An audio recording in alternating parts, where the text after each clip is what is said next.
Wow, good evening, ladies and gentlemen, boys and girls, and squirrels from around the world. And Valhalla awaits the original goat. No, we can hear you. My bad. I had my YouTube playing. Amateur hour. Rookie mistake. We couldn't hear it. Well, We good. couldn't hear it at all. Oh, yeah, I got my headphones on. We wouldn't have heard it. No, Oh, no, it's like those girls that have the smoke alarm that keeps going beep beep in the background. I'm like, oh, I just want to punch somebody when they do that. my dogs wig out. Oh, If that thing starts going off, my dogs go nuts. oh yeah, because it's like a bird that's like angry. They hate it. They absolutely hate it. Man, we're talking my language today, huh? Yes, we are talking about goats today. And It's I about mean, time goats need to be brought more in the picture all the time, I think. well, and I'll give you a little bit of background. My wife wants goats like so bad. And I'm just like, have you ever taken care of goats? She's like, well, no, but goats, you take care of them. I'm like, I don't volunteer me for work I don't want to do. Not to bust anybody's bubble, but if you're going to get livestock, goats are probably one of the hardest ones to start with. Yes, as this lady right here in Chianti, because that's where we were at, and I'm sure you've heard of the wine. So I sure have. Chianti Cashmere. Okay. So I did not know before I went to this that goats are where you get cashmere wool from. I'll be honest, I don't think I knew that until you told me the other day. I was so amazed. Hey, cool frog, how's it going? and so this lovely young well, she's a doctor, Dr. Nora Kravis. She, I think it was 1973 that she moved to Italy. And those dogs are Great Pyrenees, if you're wondering. Hey, how's it going, T3? How's it going? How's it going? And you got Winning. All the cool people coming in, hanging out. Gosh, man. You two got a cool chat. I have a great chat. They're so special. So interesting story. We were supposed to go out to this goat farm to go check this thing out, and everything was going smooth. We put in like the coordinates for the GPS, and it directs me about 5 miles from where it's at. And we pull into this driveway, and of course my wife is like, this got to be the place. I mean, there's a fence down there. She said, don't go to the right, go to the left, and you can get in. Well, I can't see the bottom of this hill we're on because it's like a 30% grade. I mean, it's like it is so sharp to get down. I'm hauling two, teenagers in the back, and I come pulling in, and I pull down, and I'm like, there's no gate here. And she goes, well, maybe they were talking about that over there. There's a gate over there. So I back this little front wheel drive Renault out of, off this gravel road back up. And I pull in and start driving down again to the gate. I get down to the gate, and I'm like, this. She said, well, she said there's going to be a sign there. I said, I have not seen a sign. So I'm at the gate. She opens it up. I pull in. I turn around. I drive out of the gate.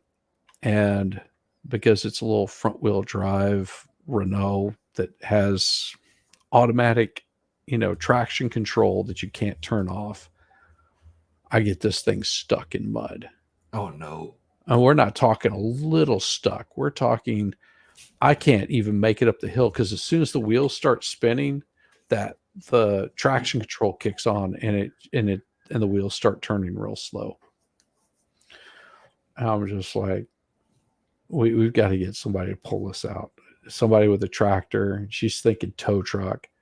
And then she takes off and starts wandering down the road. And I've got my brother-in-law there, his wife, two toddlers. Her teenagers, or they're teenagers.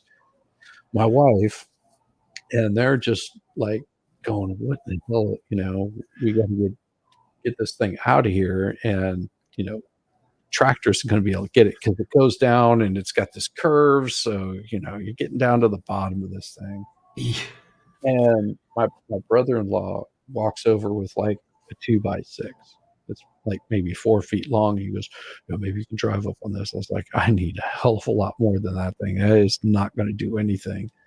And so he walks over and he picks up these metal plates that are probably about 4 foot to 5 foot long. And they look a little weird because they got these metal bracings on them. And he was like, I have no idea what these are. And we figured out what it was. It was actually scaffolding. Okay. Put up, and so we laid all of these metal pieces down, basically made a road leading up to the car. I couldn't even get the car to get to the metal plates. Oh no. Sit there and spin. I mean, at one point I was up on like 3 wheels. And so I turned it around, I drove it back through the gate, got it back around, and made it all the way up in one shot. I mean, I was just spinning tires across these metal plates, and I got up to the top of the hill, and we got out of there. But it was a 45-minute ordeal. And all because then, Italy can't make a decent car. no, they actually make really decent cars. Just, it wasn't an all-wheel drive. They're not expecting, some stupid redneck from Georgia to, go mudding in the thing. I've got mud all just caked down the side of this thing. That's how we turned it into. I was like, I'm not worried about it. Whatever. You're probably one of the very few people in America that can say you went mudding in Italy. Yeah, a lot of people. There was a few people there. It wasn't just me, but we managed to get it out. But so we get to this goat farm, and it's a little bit of a drive in whenever you get there. Italy, they're like little dirt roads or serious dirt roads. And we run into Dr. Nora Kravis, and she's got this little shop building, and apparently she got like screwed over really bad by her accountant and some girl working in the thing. They were actually stealing money from her, and she ended up having to sell off part of her property to cover the taxes and crap like that. And she's not young anymore. So it was a little bit rough, but she's surviving, and she actually kept asking us if we wanted to buy some goats. I was like, we can't. We got nowhere to put goats, right? And she used to do trips to like Afghanistan with these goats, like get on a plane and fly them all around the country. She would bring her goats to Afghanistan? Oh yeah. Why? Because they use them in Afghanistan. We use them for what? Breeding, whatever. She would take her goats there? Yeah. She would sell them and take them there. She would deliver them. Yeah. Okay. Yeah. Okay. Yeah. Okay. She has 250 head of goat. That's a lot of goats. That's 10 times as many as I have. And I've got a video that I'm going to show of the place, and it is all you're seeing here is females in the video, because she has to keep the males and the females separated because they breed like goats. Oh yeah. Interesting fact. You know why goats' eyes are shaped like they are? Why? I Because do they're, know there's a lot about their vision that like yeah, they see like 140 degrees. yes, because Um, they're prey. yeah. They Well, they've yeah, yeah. developed that sight so Predators will have they can their sit, they can be eating and see what's going on behind them. predators will have their eyes on the front of their faces, and the further to the side you get, the more prey the item is, the animal is. It's so wild, so wild. There's very little they can't see. Like it's a pretty narrow band directly behind them. Yeah. All they got to do is kind of tilt their head just a little bit to the side, and they can see all the way behind them. Oh yeah, and of course there's kids out there that are chasing after them. But Oh yeah. this is her right here. Been, like I said, been there Are you freezing up or am I freezing up? since '73, and I think you're freezing up a little bit, buddy. I might be. It's me. It's I me. think so. I had to change the screen. Damn it! But whenever she says lunch under the pergola, the food was awesome. She had like aged cheese and goat cheese, and Hell yeah. she sells she sells soap because and she said that she doesn't like milk her goats unless they need to be milked. Right. That's not why she has them. But with that milk, she can make goat soap cheese and milk and soap and the whole nine. Well, she makes soap out of it is what she does, because she said the milk really is not that great. Well, there's three like categories for goats, right? There's meat goats, there's dairy goats, and there's fiber goats. Yeah, these are fiber goats because of the cashmere, right? They want to harvest the fiber and make really expensive rugs or sweaters or whatever the hell they do with them. Well, and do you know how she gets the fiber? I would assume she's probably brushes them. Yes, but only at a specific time. In the spring when the weather turns, when they lose their winter coats, yes, brush it and it would probably come out fairly easy. Yes, unless they're wet. You can't brush them whenever they're wet. And they had so much rain that she hasn't been able to brush it. And you'll see on the video that I'm going to show that there will be some that have collars. Yep. That's to show that those goats have actually been brushed. Okay. So you'll see the collars on them. But yeah, we just, because we had littles, it's pretty hard to do like the big, because what they do is like a shepherd for a day kind of thing. Okay. Where you basically just guide the goats around and move them from one pasture to the other. Brilliant. Yeah. She's got you doing her labor. That's awesome. Oh yeah, absolutely. Yeah. So to be honest, something like this would be like my, I don't know, end game situation, right? Like some kind of like a farm to table, and maybe not have, the tourism aspect going, but like a farm to table restaurant or something like that would be my end game ultimate goal, I think, with this project. That'll work. Project. Yeah. And I don't think that would be hard for you to do. I mean, you're a personable kind of person. Sometimes. Sometimes. No, but you could easily, if you marketed it a little bit, I'm sure there's people that'd be like, "Ooh, goat milk, goat cheese, whatever." They'd be all for it. I mean, the problem with like food though is you get a lot of regulations in play when you're trying to sell food. This is the U.S. Yeah. But like soap would be a way that you could sell product without having to deal with, FDA, I think is what it is. Yeah, that's true. But yeah, it was something that we did mainly for the littles. It's pretty cool. It's pretty cool. Yeah. Goodness. I mean, did you hear that? What, the thunder? Somebody's blowing something. No, it was a firework. Oh, that happens. Our dogs lose their shit over it. We got one wigs out, the other doesn't care at all. Oh, let me what I'll do is I'll pull it up, and because what I did is I loaded it up onto YouTube because for some reason I couldn't get the sound to work like it was supposed to. So what I did is loaded it up onto YouTube under a private so nobody else could view it. That's I one was way to like, get it done, I guess. well, sometimes you have to, just to make sure that your stuff isn't being shown randomly. Right. View on YouTube, there it is, and pause that, and I should be able to close that. And yeah, we'll do it here. Give me a second. Show this tab instead. There we go. Man, I'm so special. We got there. We got there. So, keep in mind this is Italy, and so I've got a little bit of the scenery in the background. This is a really short video.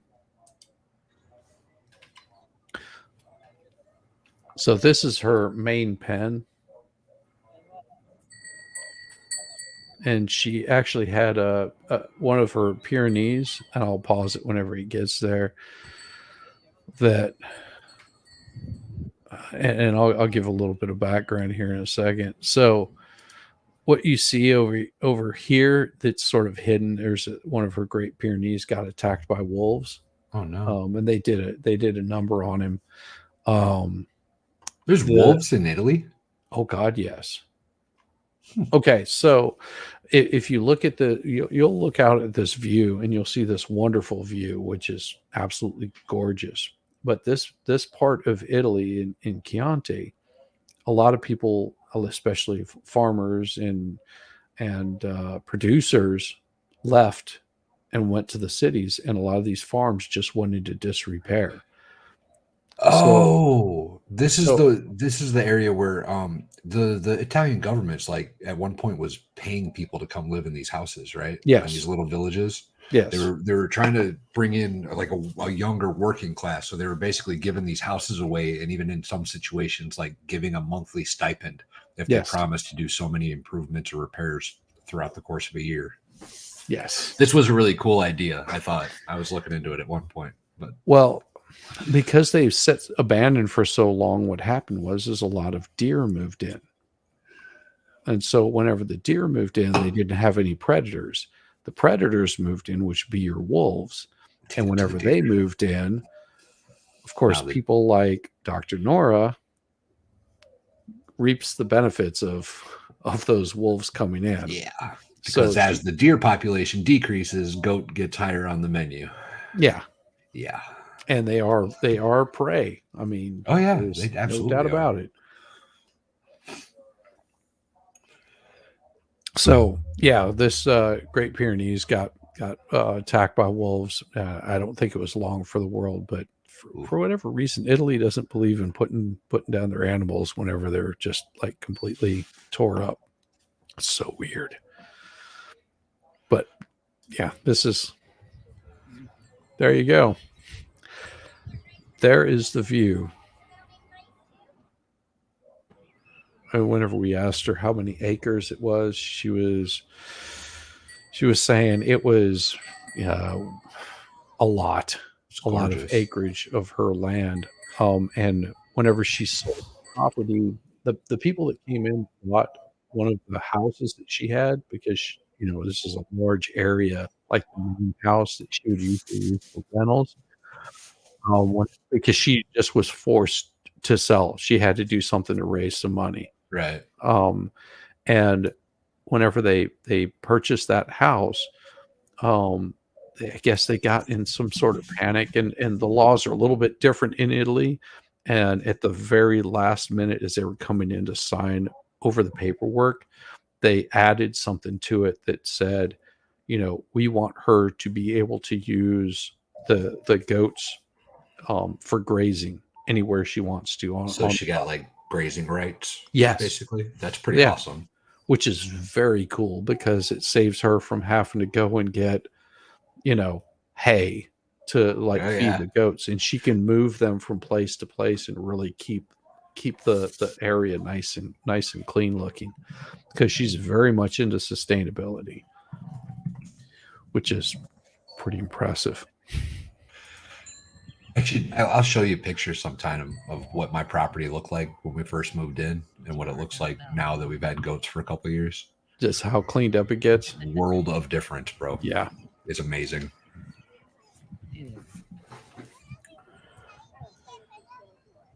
Yeah, so that one hadn't been brushed yet, but like I said, she can't brush them whenever they're wet. Right. But yeah, she's I think she's named every single one of them. She had one of them that she called I think that's Madonna, and its daughter, his name is Lady Gaga. Outstanding. I was just like, that's hilarious. Yeah, that's the Great Pyrenees that's laying there. Yeah, these this is just a different view of them. These things are just hilariously funny. And I also didn't realize that goats don't have upper teeth.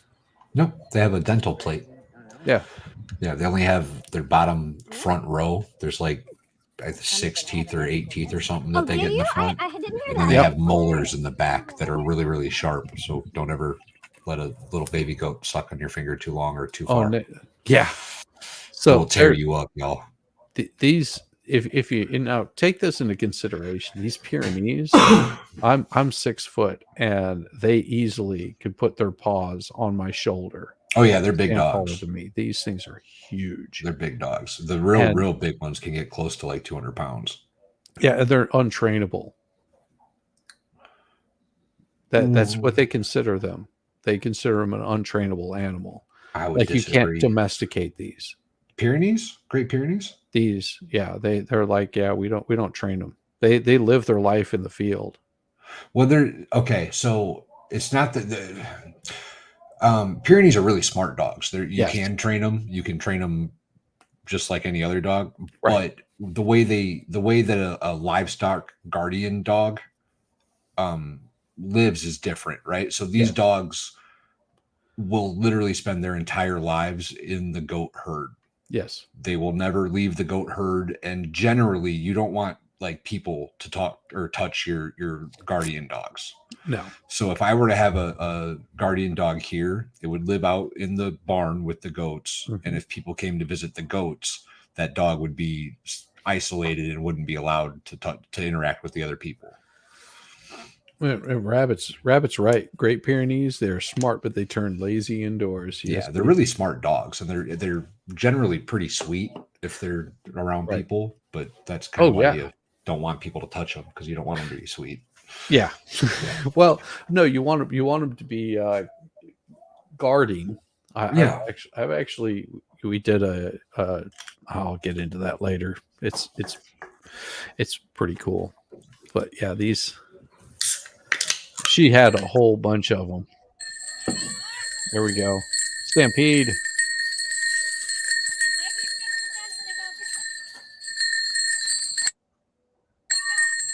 Hey.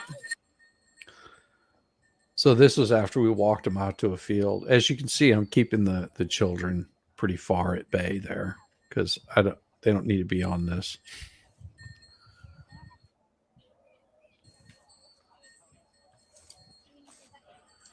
Oh, I have it like low resolution. Let's increase that resolution there.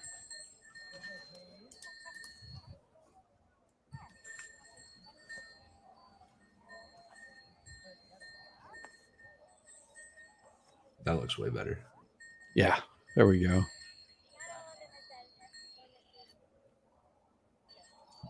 So she took them out there, and she had a bucket of corn, so the little ones could feed. Yep. Feed the goats, and they would just sit there, and the goats would eat out of their hand. They're just like freaking out. So this one here, his name is Cupcake, right there.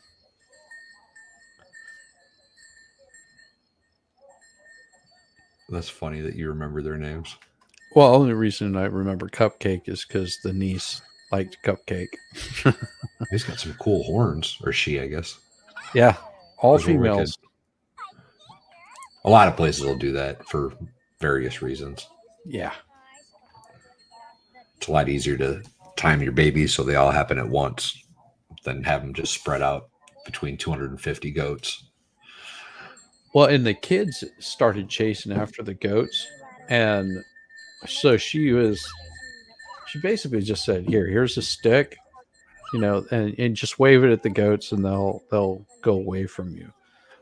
And what I did is I walked around the side because I didn't want to get behind them because I didn't want to chase them further to wherever the hell they were going. Right. And so I walked around, and they got the kids to come back and get away from the goats, like stop chasing them. And I walked around and got all of them out of the woods because they were hanging out there just like freaking out because the kids were there, Right. and chased them out. And she came up to me later. She was like, thanks for doing that because I really hate having to go in there after them. I can relate. I can relate really well, actually. Well, and I think that's one of the reasons why that you've done so well with goats is because you are a protector. You're like you're like Untrainable, like the dog. there you go. No, it's you're about protecting, that which cannot be. I'll give you that. So I actually have a question about these goats. Yeah. So are cashmere the breed then? Yes. Okay. So is it guaranteed that all of these goats will be cashmere goats? Like the hair, it takes that in 100% of the offspring? Yes. Okay. Yes. That's pretty neat. So yeah, she's got like, she does all of the combing for it. And I didn't show it because I didn't think about taking pictures of it. My wife, I'm pretty sure, did, but she had some of the fur laid out so it could dry out. And then what she'll do is she'll gather it up, and she has local sources that she takes it to where They'll they spin it. actually loom it, and they'll dye it or whatever she needs done to it. That's pretty cool. It is very cool. I mean, she's having a hard time working with a lot of her local producers. They're supposed to be doing the work for her, and it costs so much on her end. Oh, This sure. is why it costs so much for like cashmere.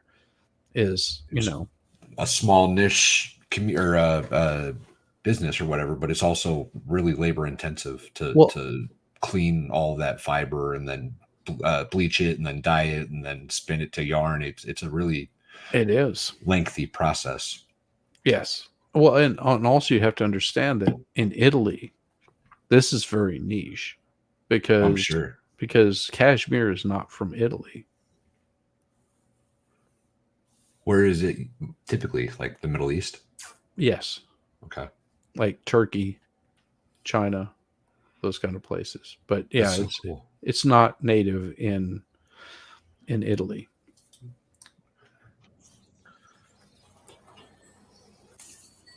Yeah, that's Cupcake right there. That's so cool.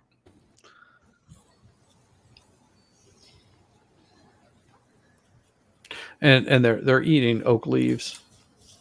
I just pull the branch down, and they just jump up and Yeah, most people don't realize this. look at the size of that tick. Oh my god. They typically won't eat grass if they can help it. Yeah.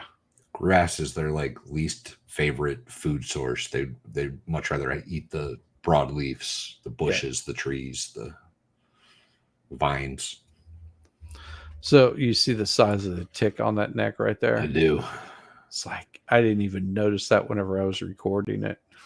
The sister-in-law would have freaked out if she'd seen that. It's just hanging there, just like, yep, buddy.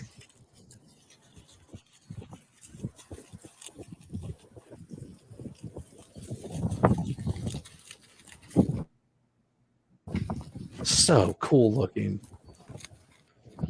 They're really neat animals. And they have a unique personality. Oh yeah. People don't really think about it. Like, oh, this is for you, Val. Uh-oh.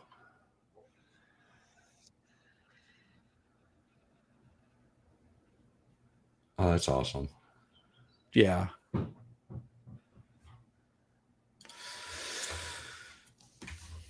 So it was quite the experience, to say the least.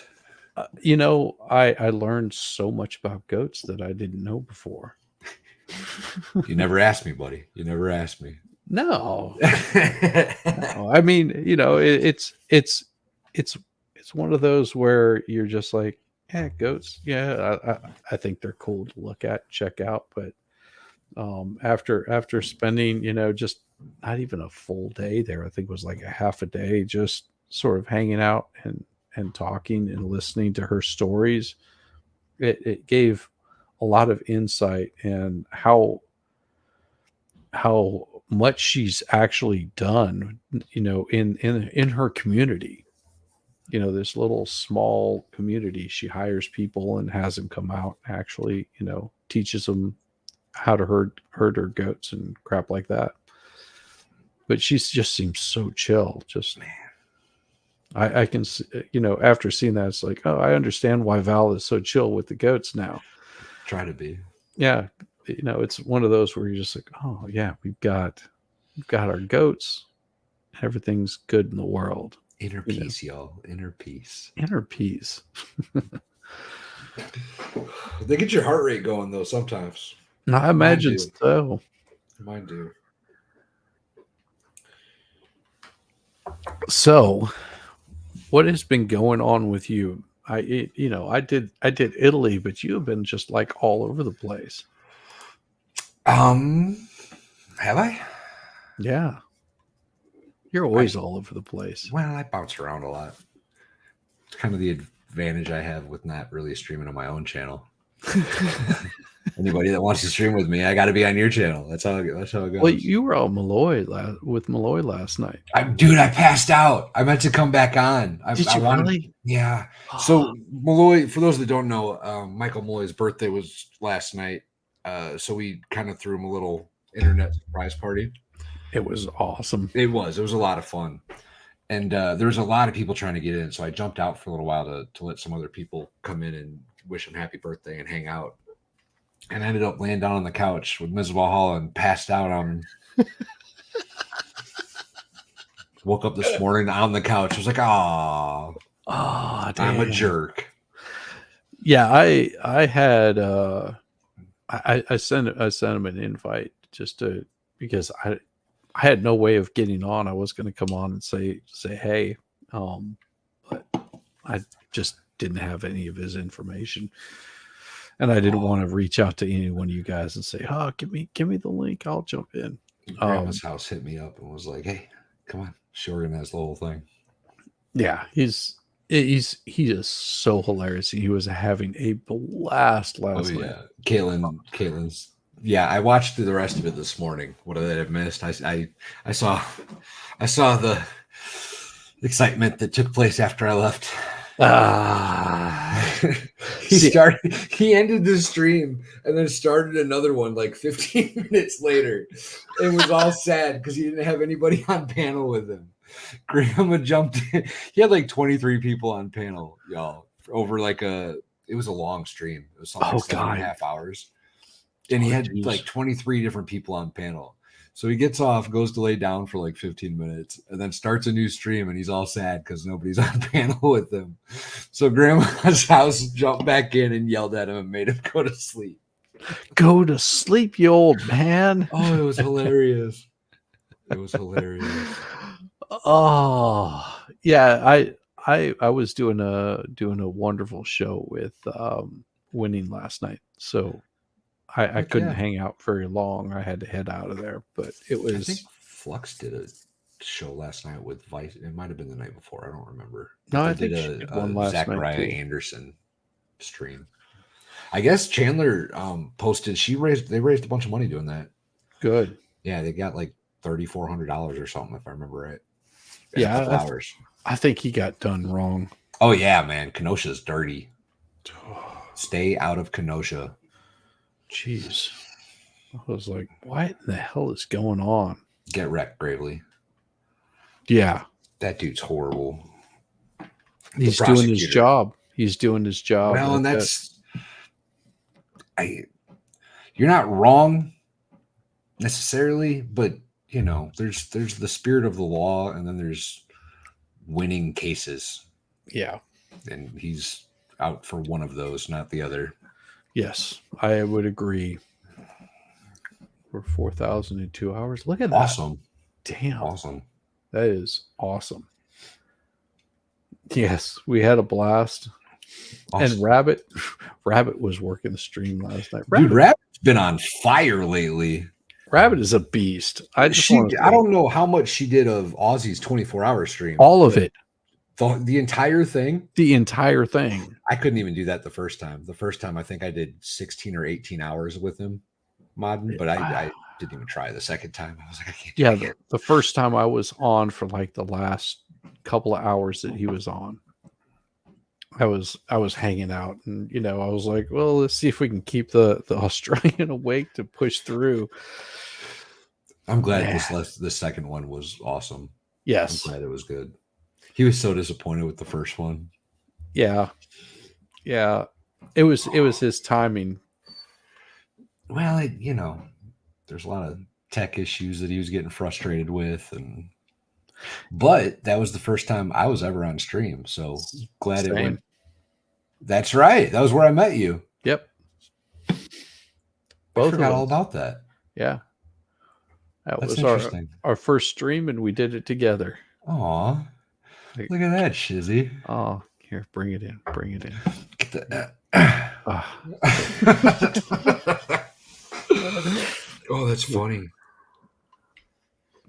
I was running late. Oh, I went to lunch with Ghazni on Saturday. I know. That had to be just a blast. Bro, it was so much fun. It was me, Mrs. Valhalla, Steve, his son Stevie, and his wife. We all went to this recommended restaurant. It was really awesome. Hung out for 2 or 3 hours. Left the restaurant, walked down to a bakery with them, and then I was parked over by the bakery, so we gave them a ride back to their car. Nice. Got all three of the Ghaznis piled in the back of the back seat of my Dodge Ram. Not the Dodge Ram. Nice. Yeah. Nice. Dude, Floridians are built different, bro. I was trying, like I said, it was hot, right? It was like 90 something degrees. So I went to turn the truck on and get the AC going, try to make it not so hot inside of the truck. They're like, it's not that bad. We're from Florida. They just get in. I'm like, oh my God, I can't breathe in here. Oh, yeah. Yeah. Yeah. Same way here in Georgia. I mean, I'm sure. I mean, let's put it this way. I walked outside this morning. I did a bunch of like work. I'm actually trying to repair this guitar that has a broken headstock on it. And so I'm working in the garage. And I'm just pouring sweat. I've been doing nothing but cleanup since we got back. Just, all the storms that came through. Branches have fallen. Shit's overgrown. I've got grass that needed to be cut. Weeds that need to be pulled. So I'm just soaked in sweat. I go inside, sit down for 10, 15 minutes, get cooled down, and 10 or 15 minutes turns into like an hour and a half. I'm just like, I'm just going to take a little break. And I go back outside on our back deck, and it was like I just walked into a sauna. It was like, oh, this is really hot. I think the heat index was something like 110. I mean, it was just insane. I know the real temperature today was, I think, 92, or maybe that was yesterday. I don't know. It's been hot for the last 2-3 days, man. Yeah, it's been in the 90s. Shit, we stood in line to go into the forum for 2.5 hours, and we started at 9. By the time we actually got our tickets, it was hitting like 92 degrees. It was more of a dry heat, but it had only increased, maybe 5 degrees, because at 9 o'clock in the morning, our neighbors in line were from England, from Bath, and they were pasty white, and like this girl is just like lathering herself down in sunscreen. Nah. I was like, no. Get that tan going. Yeah. I mean, it's like my wife looks at me and she was just like, you're going to burn. I was like, yep. I'm getting a little darker, y'all. Remember how pasty I was at the beginning of the summer? We're getting there. Dude. We're getting I there. mean, you can see it on my nose. I still haven't gotten rid of the little bit of burn that I got on that. But I darken up so fast. There's no dry heat in Georgia. I usually got to burn first. No, there's no dry heat in Georgia at all. The dry heat was in Italy. It was a little bit drier there. But oh, dude, Italy in Rome, all you have to have is a water bottle. That's it. Because they have fountains everywhere. Got it. With clean running water, and it'll just be just running out of it. You just walk up, fill up your container, and carry on. They've got were you telling me this? Maybe they've got a really weird like water storage system over there. I wouldn't me. Maybe not. There's some kind of like underground tank that they like ship water in. Like a cistern. Yeah, essentially. But it's like big. Like throughout the city kind of thing. Yeah, I told you about that, but that was in Venice. That was Venice. Yeah. Okay. So in Venice, they'll have like a well. What looks like a well is just this the city center spot, and the way that it's designed is it's built over basically a sand pit with like different rock and things like that to do a filtration system. And as it rains, it fills up in these spots, because it's on a slant, like little gutters, and that water runs down into it. It filters through into another tank, and that's where they would get their water from. That's awesome. And they've been doing that for the longest time because, like Venice, the water around it is like very brackish. If you don't know what that means, it means salt water. Partly salt water. It's partly like saltier than you want to drink water. Right. So whenever they actually ran low on water one year, decade, or something like that, they actually had boats go and pick up water and pour it into these ports to filter it. And it wasn't salt water. It was just regular water. I was like, this is so cool. I was thinking it was a well, but Venice is a bunch of small islands. My wife could tell you the number. It's like 100 little bitty islands that they've sort of interconnected. And then you have like these major islands that are, you did such a good job on those photos that you captured off of my stream. I was like, damn, Val, that was awesome. My artsy was coming out hard, man. I was like, man, that'd be an awesome painting. Man, that'd be an awesome painting. So I was clicking away and I was sending them to you. No, they were awesome. I saw that and I was like, damn. I had no idea that he was capturing all of those. I was trying, man. We were around 100 here last week. Yeah, Rabbit. It gets super hot. Super hot. No, it's not they're using sewer water at all. Well, if you filter it enough, I guess. Oh, no, I don't. Trust me, I don't feel bad at all. That's a little not warm enough. With 55 degrees during the day at 9,000 feet? No, because it also gets really cold and stays like that for the rest of the year. No, thank you. No, thank you at all. It's July. How is it only 55 during the day? 9,000 feet. Good Lord. You get up the mountains of Colorado, it gets pretty chilly. You'll find out. You take your ass to Colorado. And then you come out of the mountains and head down to like Grand Junction, and it gets really, really hot because you're like 50 feet from Utah. the arches in Utah, which is basically desert. I'm not a fan of the desert, man. I wonder why. Yeah. Because Wahala is always talking about wanting to go to Vegas. You have fun. I'll be here. Yeah. Yeah, it's a little bit different Vegas. A little bit different. Still the desert. It is still the desert, but yeah, it's a little different.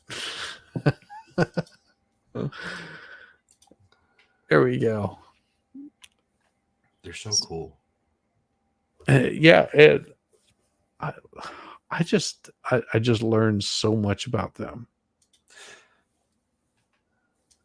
They look a lot like Spanish goats, a breed called Spanish goats. Okay. The fur looks very different, and I'm sure they're probably not too distantly related. Spanish, Italy, not too far apart. Yeah, probably not. Yeah, see, look at the Great Pyrenees. You can see it over here in the top. How just thin it is and tore up. Yeah. Looking a little rough. Yeah, it was rough. I really felt bad for that pup. It's just like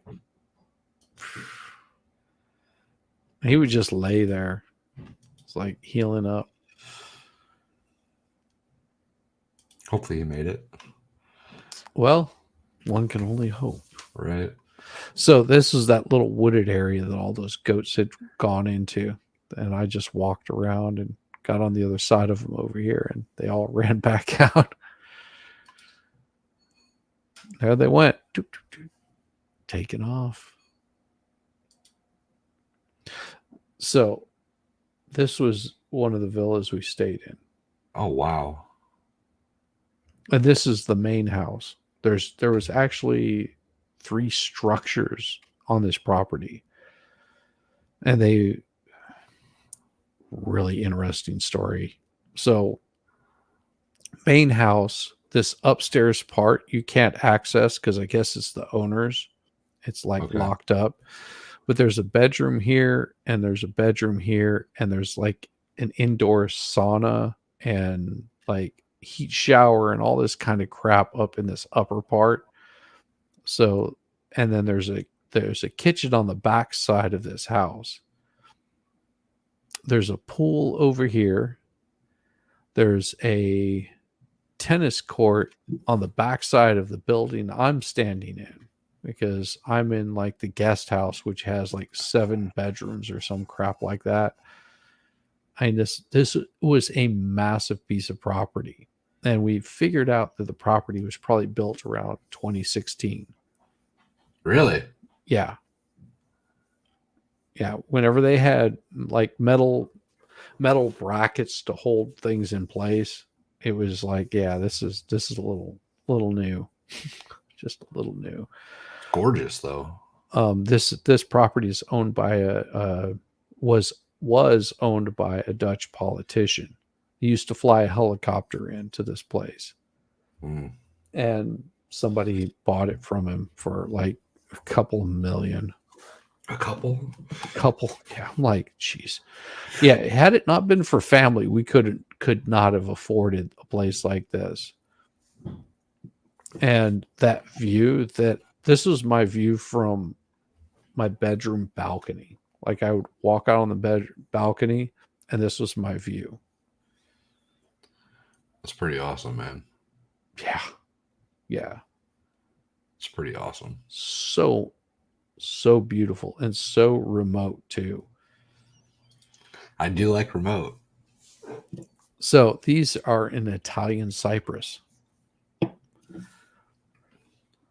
And they're a cypress, but they grow upright like this, very closed in. And this field, what I would do every day at the end of the day, I would walk out here, I'd walk down through here, and I would walk the entire 13 acres of the property.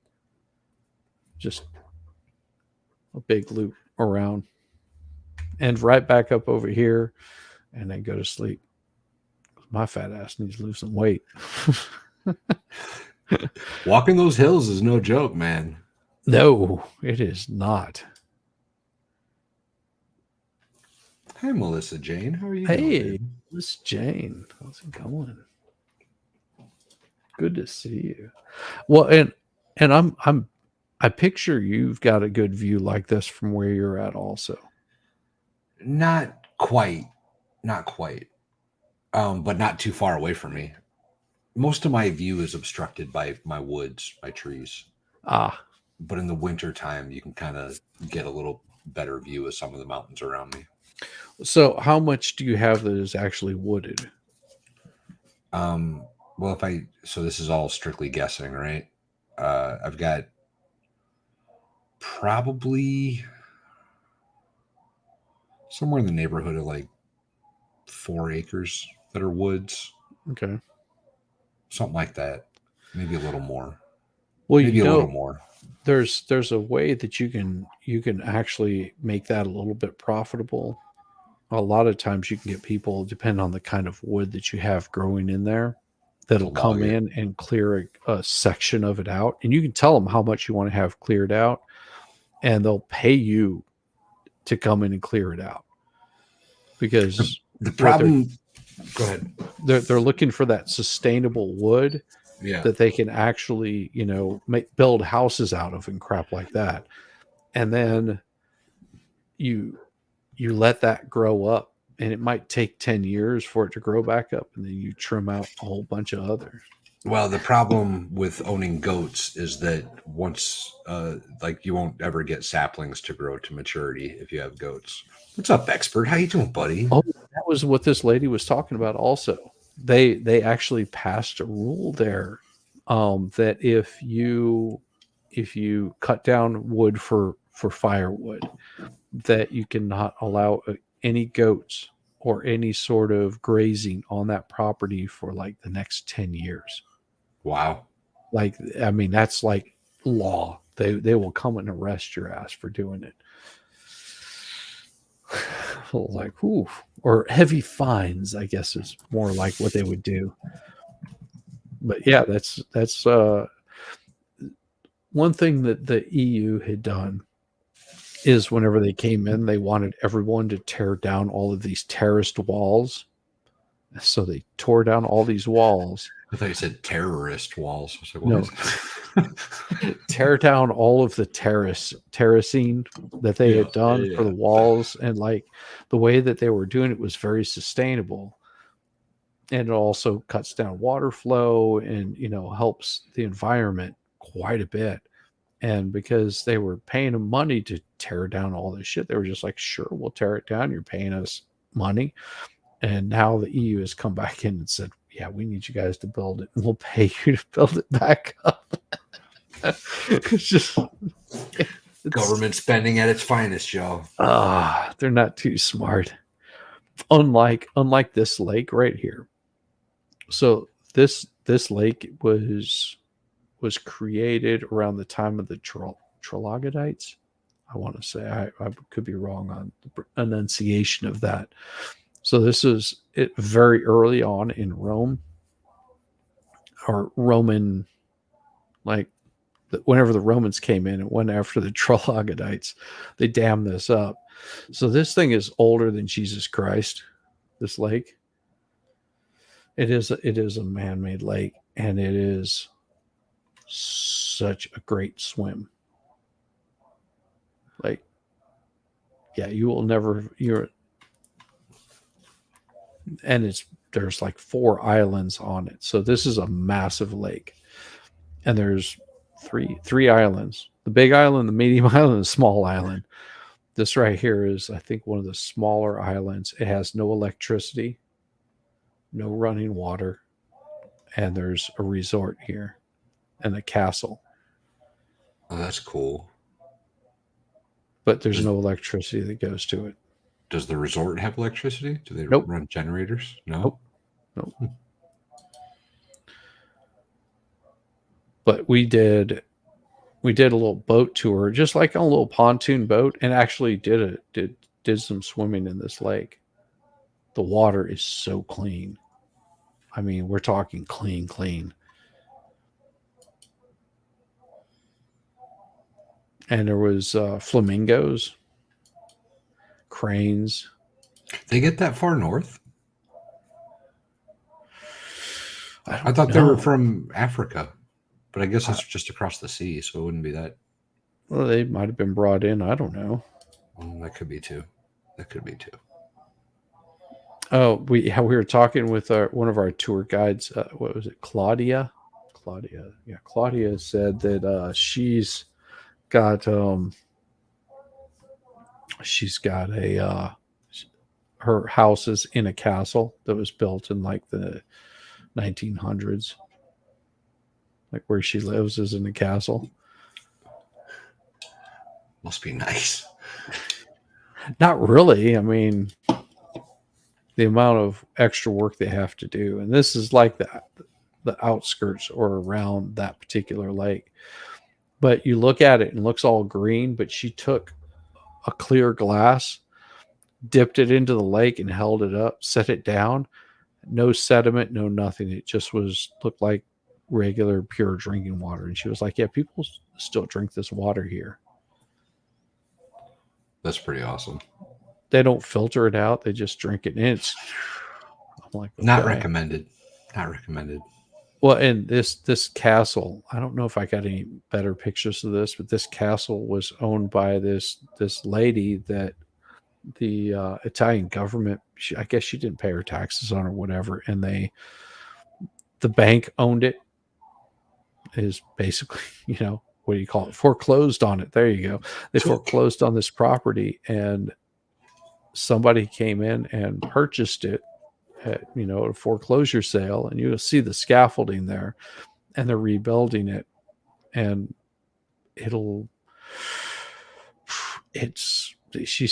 our guide was like, yeah, they'll probably be done in like 10 years, maybe. Just depends.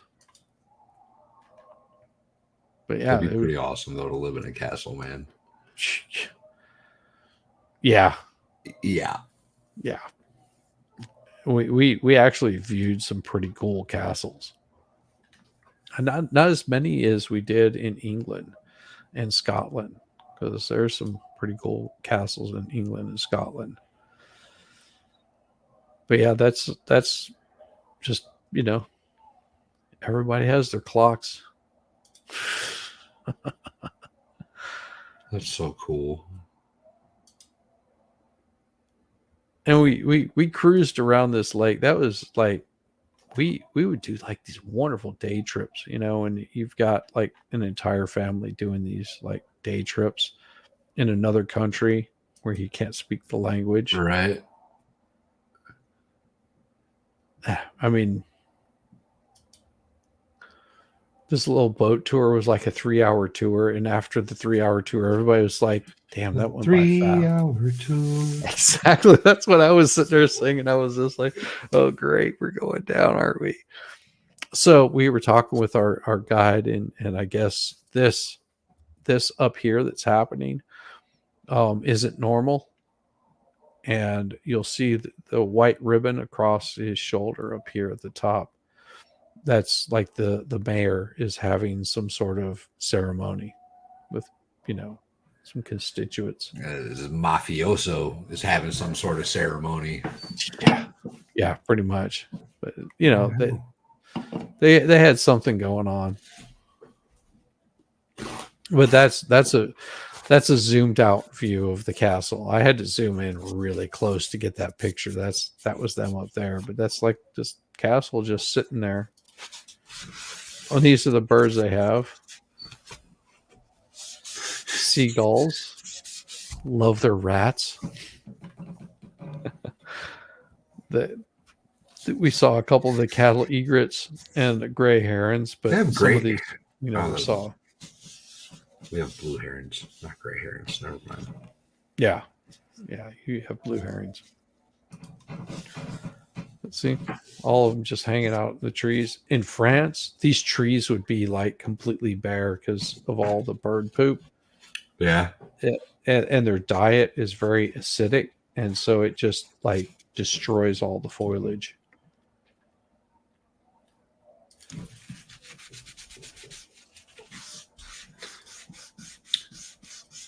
But yeah, just That's cool.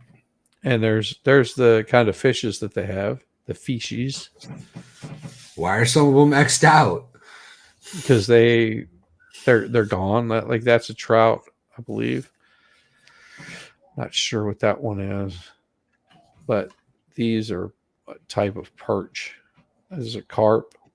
I don't know what the gato is. It looks more like a catfish. Gato is cat in Spanish. There you go.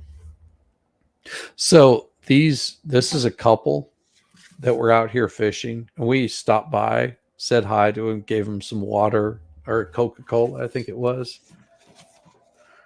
But they were just out here on a Sunday. So this is a Sunday, and they're out here fishing. And the reason they were fishing, and we saw why they were fishing, because they would pull up to like the little local restaurants and drop off their catch. Sell it. Yeah, making money. That's awesome. This guy was so hilarious. Cigarette hanging out. Just my kind of people. Yep. And just you can see the fish in the net.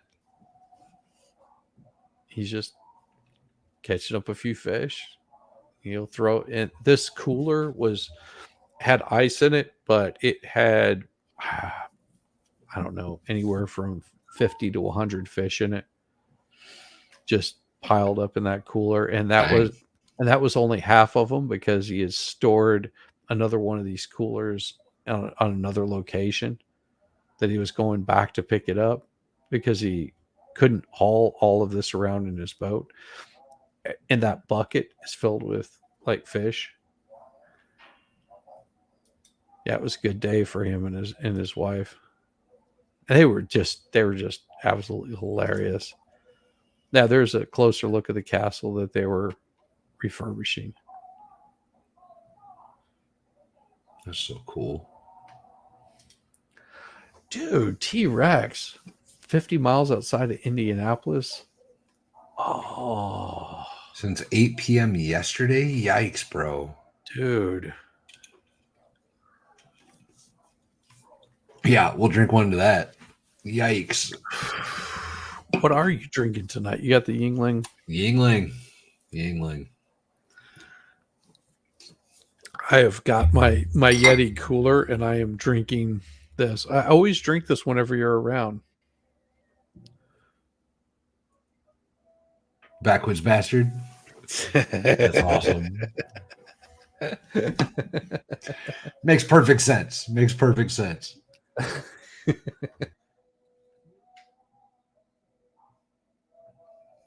I'm the captain now. So to get back to goats, the topic, I guess, while Shizzy unclusters his stuff. There he is. Do anything. It just said, oops, something went wrong, and like shut it down. I was like, not today. Like, what in the hell? Well, to finish my thought, I guess I was going to say that the cashmere goats, those are the fiber goats, right? Yeah. My goats are a dual purpose meat and dairy goat. Okay. Nubians. They're a really large breeded dairy goat. So those goats generally are, because these goats were expert. That's funny. About 3 feet from hoof to shoulder, if even that, maybe 2 feet. They were very small goats. They looked a little smaller than 3 feet, probably, but probably 2 feet. I mean, they weren't even coming up to my hip. My big buck, his shoulder is probably about 4 or 5, probably about 4 foot, probably about 3 foot. Yeah, if it's hitting you around the hip, his shoulders waist high. His front shoulders maybe a little higher than waist. Okay, so he's a little bit bigger, and he's huge, man. He's big. Yeah, he's got to be over 200 pounds. He's got to be. Oh yeah. I've seen that video that you had of him like standing up like on his hind legs grabbing those leaves. I'm like, Holy crap, that is a big boy. Yeah, he's probably about a foot taller than me. Like when he stretches all the way out, he's Yeah. probably about a foot taller than me. He's huge. He's absolutely huge. I've seen him come up and headbutt you, and you're just like, stop. What are you doing, dude? That video that where he jumps up and he's like, comes at me or whatever. It took so much to get him to do that. Because like I don't roughhouse with my goats at all. It's not allowed. No, that is not right. That's That not is right at not all. right, expert.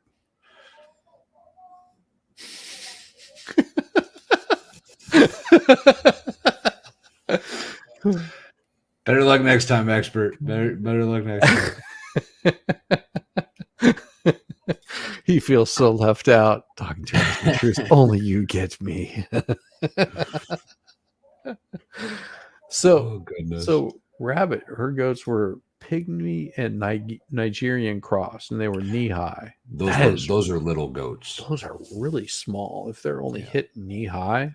Well, pygmy is an African breed of meat goats, and Nigerians are a small dairy goat. But they're really similar in that they're really, really short. It's just kind of the girth that's different. They look like me after being in Italy for 2 weeks. Pygmies get pretty wide. Man, I put on some weight in Italy. Did you? No, I put on like 1.5 pounds. That's it. Oh, that's not too bad. No. Oh, you did, Rabbit. Changed your picture to a goat. Oh, nice. Heck yeah. That's cute. Aw. CT3, all you need now is like a pink goat. Why are you so fat now? I will tell you the reason that I have put on weight, and Valhalla can probably attest to this. You start drinking a lot of beer and sitting around and on your ass all day for work, and you will put on some pounds. Yeah. Yeah. Yeah. Aren't pygmies cannibals? No. Wrong kind of pygmy. Wrong kind of pygmy. Blow darts. Blow darts. There you go. We like blow darts. I would like to see the expert use a blow dart. He's full of hot air. I have one goat that's probably a pygmy Nigerian cross or one of the two. He doesn't look Nigerian to me, but he might be a pygmy. I don't know. The one, the picture that I sent you, the one that you use. Yes. Yeah. He's a little guy. Yeah, he is a little guy. Yeah. That picture is so awesome. It's pretty good. That's pretty good. Yeah, I had to put that thing in there for my Disturbed stuff. I was like, oh, that is like the perfect picture. So I tried to get I don't know if we ever told the backstory to that photo, I guess. But Shizzy was asking for a goat pic, right? And like, I have goats. You can have a picture of my goat, no problem. So I was trying to get a good shot of him, and he was being a pain in the butt. I'm following him around all day with the camera, trying to get a good shot. And I ended up with, like 10 decent shots that are okay. And I get that clip, that shot with him with his tongue out. And I was like, oh, this has got to be it. So I sent him a handful, and sure enough, Shizzy chose that one. I knew he would. I knew he would. I was looking through them. I'm like, no, that one's good. That one's good. But no, I need like that attitude pick. Yes. Yeah. It worked out. And it made me so happy whenever you were just like, man, every time I see that picture, I'm just like, yes. Mrs. Valhalla is pretty excited about it too. I showed her the other day. I was like, you know whose goat that is? She was like, wait, that's Skipper. Like, yeah, sure is. Sure is. It totally is. I give nothing but Valhalla credit for that pick. Wow, thank you. I thought it was a funny pick. It was. That's what I was looking for, because I mean, you can't take me seriously on any of this shit. It's pretty good. But what was it? The other night we were on. It was. There's just a bunch of people on Cool Frogs channel, and it was a comedy thing, and I totally forgot it was supposed to be comedy, and they were just like, all right, your turn. I was like, yeah, I'm not funny. I do the sensual voice thing, not the comedic effect. I mean, I can feed off of other people, and I find a lot of shit funny, but I don't find myself funny. So. I find beer helps. The more you do, the funnier I find myself. Oh, that's damn, dude! Don't even mention that. I don't even have. I thought it was still sitting here. I had a bottle of Michner's at the beginning of the weekend. Mm-hmm. It's gone. I don't know what that is. It's bourbon. Okay. Yeah. So what a fifth? It is gone. It is Sunday. I started on that thing on Friday. Did you finish it today or yesterday? No, I finished it yesterday. Yikes! I finished it last night on Winning's stream. That went until we finished talking about 2:00 in the morning. It was fun though, right? It was always fun. Well, we can do those still. We're not that old, man. We're getting there, but we're not quite. Shit. Let me go grab some more beer. I'll be right back. Yeah, go grab a beer. Go grab a beer. I'll interact with my lovely chat here. Yeah, so my wife asked me to dry out for a couple of weeks now that we're back from Italy. So I will probably just limit my drinking to the weekends. You weren't funny. Oh no, I wasn't funny. Caitlin, you were awesome. You were absolutely adorable. I enjoyed you so much. We still need to get together and do a stream. I think it would be a lot of fun. Caitlin is awesome. Yes, Caitlin is awesome. She's a sweetheart. She just reminds me of like this like bubble of life where it just everything is cheerful, and I'm like, oh, I remember that before my life was completely ruined. Before life kicked me in the balls a half a dozen times. Exactly. Before I got my teeth knocked out. Right. I had a buddy. God, no. Got in trouble is not even the word for it, brother. Woke up in trouble. You know how many bottles of wine we would go through a night? How many adults? 1, 2, 3, 4, 5, 6, 7, 8 adults. Oh my God. At least half a dozen, at the very least. No, we would go through 3 bottles. Between 8 of you? No, I'm sorry. Take that back. 6 adults. Okay. That's about right. Well, and then on top of that, we would add like beer because the father-in-law, for whatever reason, and I figured out what his little attitude was. He was being a shit. Because what we had done is we decided that we were going to split whatever costs on stuff, and me being the nice guy that I am, I stop by the local place and I pick up some beer for me and the brother-in-law, and it's just like I'm not looking for him to pay me back on it or anything like that. It's like I'm doing this so we can hang out, have a couple of beers. You could get one of these like basically equivalent of a 40 ounce for like $1.50 or €1.50, and ends up being like $2 US, something like that. Hey Linda, how's it going? Hey, Linda. So we were after the dinner, because we might have like some prosecco, and then we would go through a few bottles of wine, and then just sort of retire to our various places, abodes, and have like maybe a beer or two and just talk. My brother-in-law is really cool. We actually became really good friends before I married my wife, before he met his wife, and he's like total bro.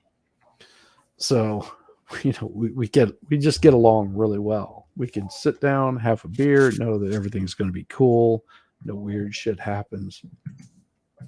So I grab these beers. We're sitting there hanging out.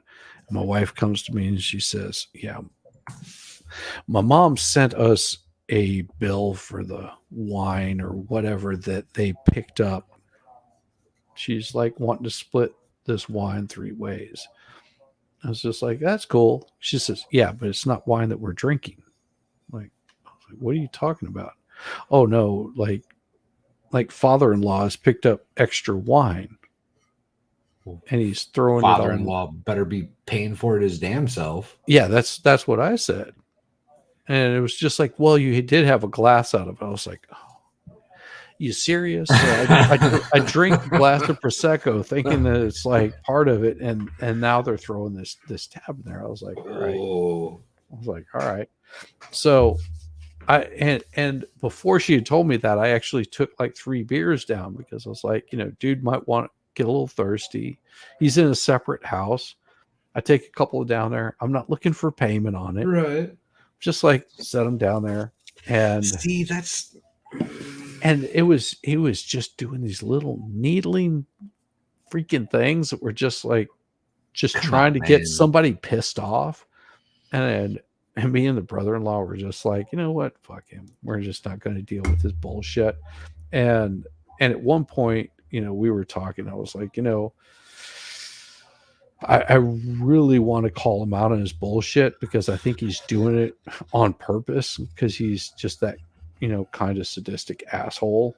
Um, I and can't relate, man. My in-laws are amazing. see, my mother-in-law is absolutely amazing. She's adorable. My sister-in-law, I don't like her voice, but she is absolutely an amazing person. I just hate her voice. I do. I mean, I couldn't deal with it. It's just that it hits a particular tone that just makes it's like nails on a chalkboard. But she is such a sweetheart and a great cook. So it's like I'm but anyhow, so in-laws, yes. He's acting a bit of an ass. And so I tell the wife, I was like, all right, you know what? I was like, I'm not going to mention this to anybody. Just keep it under Except your for belt. the internet and YouTube. No, I mean within the family. I'm not going to mention it. Oh, okay, okay. To stir up shit. Just post it on the internet for the world to see. That's all. And so she was just like, "Well, yeah, the world doesn't care about me." So I care about you, Shizzy. I know it's because I'm special, like a small child wearing hockey gear, but not on the team.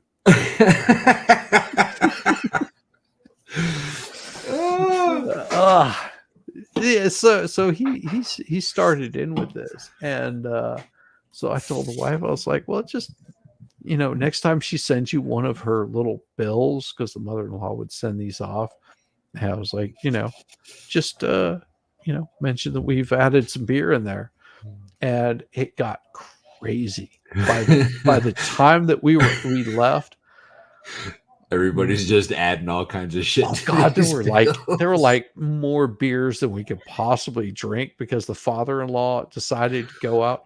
Nobody was sitting there drinking with him, but for whatever reason, he decides to go pick up some beer for me and the brother-in-law. That And you're supposed to split the bill for? Yeah. Yeah. And I was just like, and I picked up 9 beers. He What picked a up 6. My ridiculous- brother-in-law picked up a 6-pack. There were more beer, and we were leaving the next fucking day. What a ridiculous little dick measuring contest. How ridiculous, bro. Well, me and the brother-in-law, we had talked about it. I was like, if I'm at the liquor store, I'll actually pick up some beer. So don't worry about it. And he goes, "Well, I can only find this one particular beer at another place." I was like, "That's cool." Oh, that's so funny. Dude. well, actually, it was 2 days before because the next day was I told everybody I was like, I am not because dude, I was driving every single day. We're talking an hour and a half each way just to get to some remote village. Ooh, And the drivers in Italy are freaking insane. I'm Just sure. imagine driving some backwoods road in Tennessee where you're driving down the middle of the road, but it's everybody doing it at like, That's how it is. 60 miles an hour. That's how it is. You better. Lines don't mean nothing around here. Turn signals don't mean nothing around here. No, that's People are. Italy. She's a real person. Hey, Jungman, how you doing? Hey, Feral Housewife, how's it going? How's it going? Oh, awesome, Feral Housewife. Even the expert knows. So, yeah, so I'm like, I need a day off, and that's where I got all tanned up and burned up and shit. Was I just spent like the entire day out by the pool drinking. Just out of spite. Just out of spite. I drink every damn one of those 9 freaking beers that I brought. Oh, that's so funny. Yeah. Oh. Well, See, me and my brother-in-law have the opposite problem, right? It's not like we're gonna drink to prove a point. It's good. We're gonna drink because we like to get drunk together because ridiculous shit always happens. Well, that's how my brother-in-law are. We're just because I told my brother-in-law, I was like, don't worry about paying for any of this. I'm just doing it out of spite. Cause that's why we were doing it. It was just like out of spite. Oh, And he ended up taking all of the beers that he supposedly bought for us and took those with him. He was salty.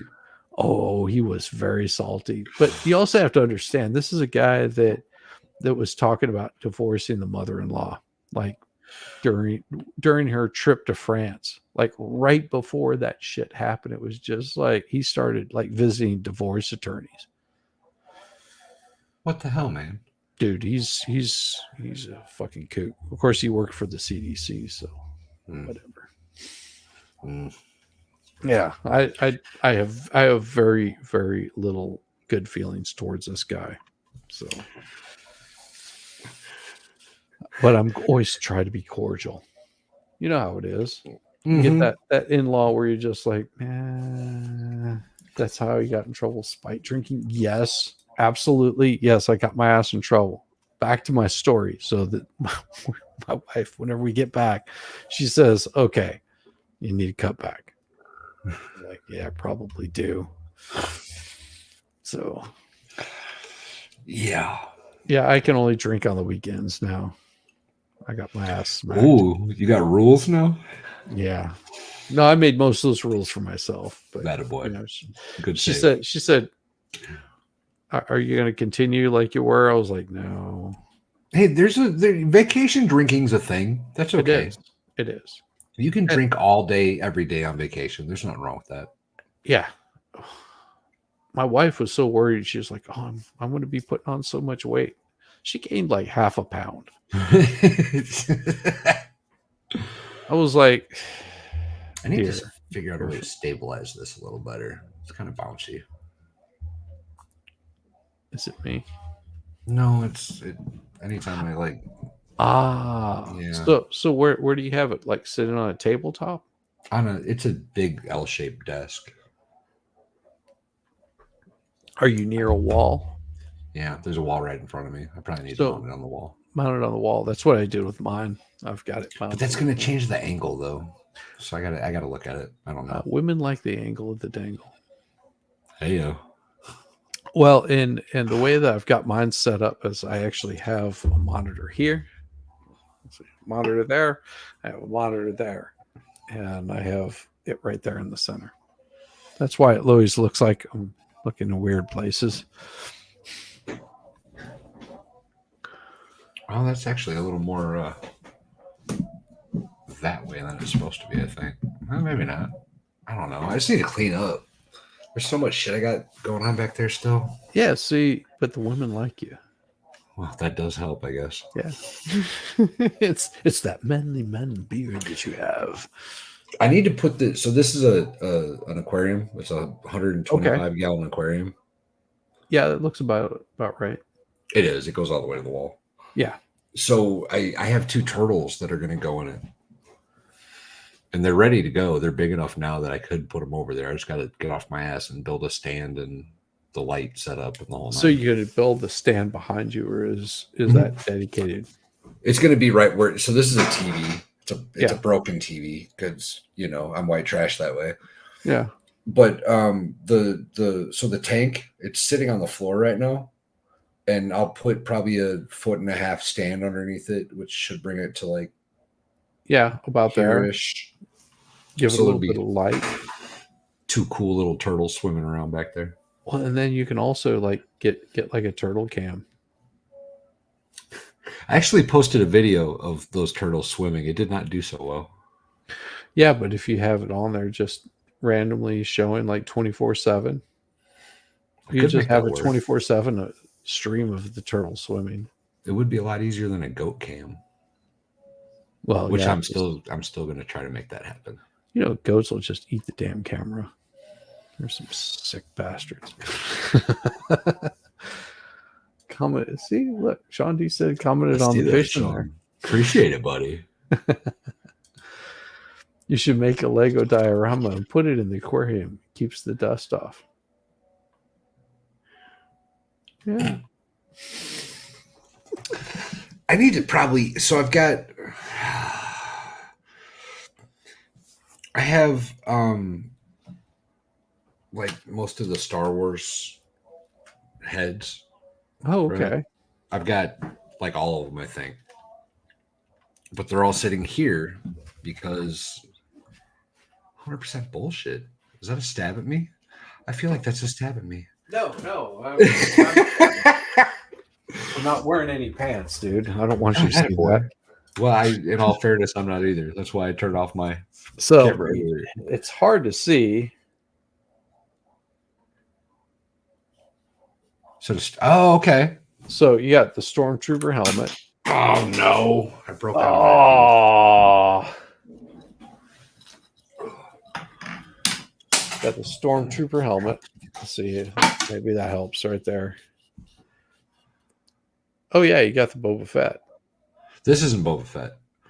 This is Captain Rex. Gotcha. Yeah, so this, and you can see where he took a shot to the head right there. Oh, yikes. So took a shot to the head, blew the other side out. It's all skeleton inside there. That's pretty cool. Pretty cool, huh? Yeah. And this is a small version of it. I actually even have a smaller version of it than that, which is like keychain size. So I 3D printed that thing because I was trying to use up some old filament that was like crap. I was like, let me get rid of this. And so I 3D printed this thing out. And then I ran out of filament and I had to reload some new filament in it. You 3D printing that? Yeah.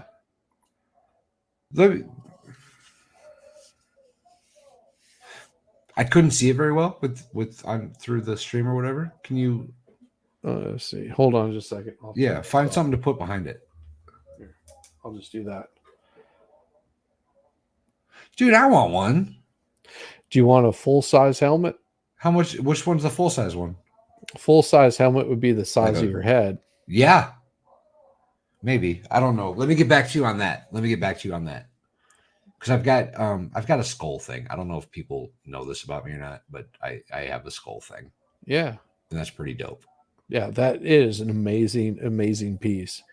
I have some skulls in the living room that would be cool for that to go along with. So let me check the sizes of those and we'll touch base. Yeah, absolutely. And then let me know whatever the filament costs and I'll pay for the filament. Yeah, I'll do it in white filament because what I've got right now is if you blue, send red, me green, stuff like that. Send me 2 of them, and I'll paint one for you. Okay, I can do that. That'd be cool. Oh yeah, and the painting on it could be awesome too, because you can do like the one that I saw someone had done was they took because they kept it all white and then they had the whole skull painted out black, like it was scorched. That's cool. I was like, oh, that's awesome. That's cool. Like that would be pretty sweet. 3D printer go brr. Yeah, it does. It goes brr brr brr brr brr for hours on end. That particular small skull that I did took, I think, 9 hours to print. And the 3D printer that I have, if it runs out of filament, it just shuts it off and waits until I load new Until you filament fill in. it up. Well, that's probably a good thing, though, right? Yeah. Instead of just keep running the program. Yeah. She was gonna say. I might need a bio break, good sir. Well, you take a bio break, brother, and yeah, don't do it in front of Melissa Jane. She gets jealous. Listen, the first time I did it in front of Melissa Jane, she was okay with it. That's all I'm saying. Hey, she just liked the sound of the rainfall. Are you okay if I take a bio/smoke break? Please do. Okay, I'll be back in a little bit. Definitely.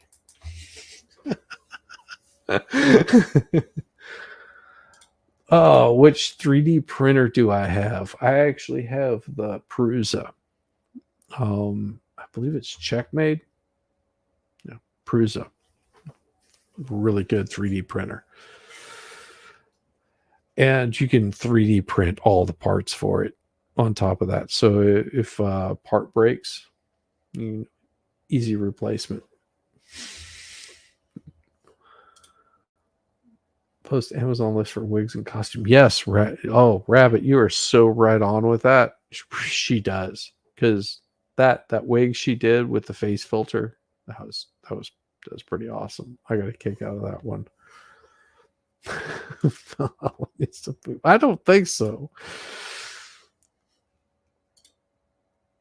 Oh, Jazz. Yeah. So yeah, Prusa.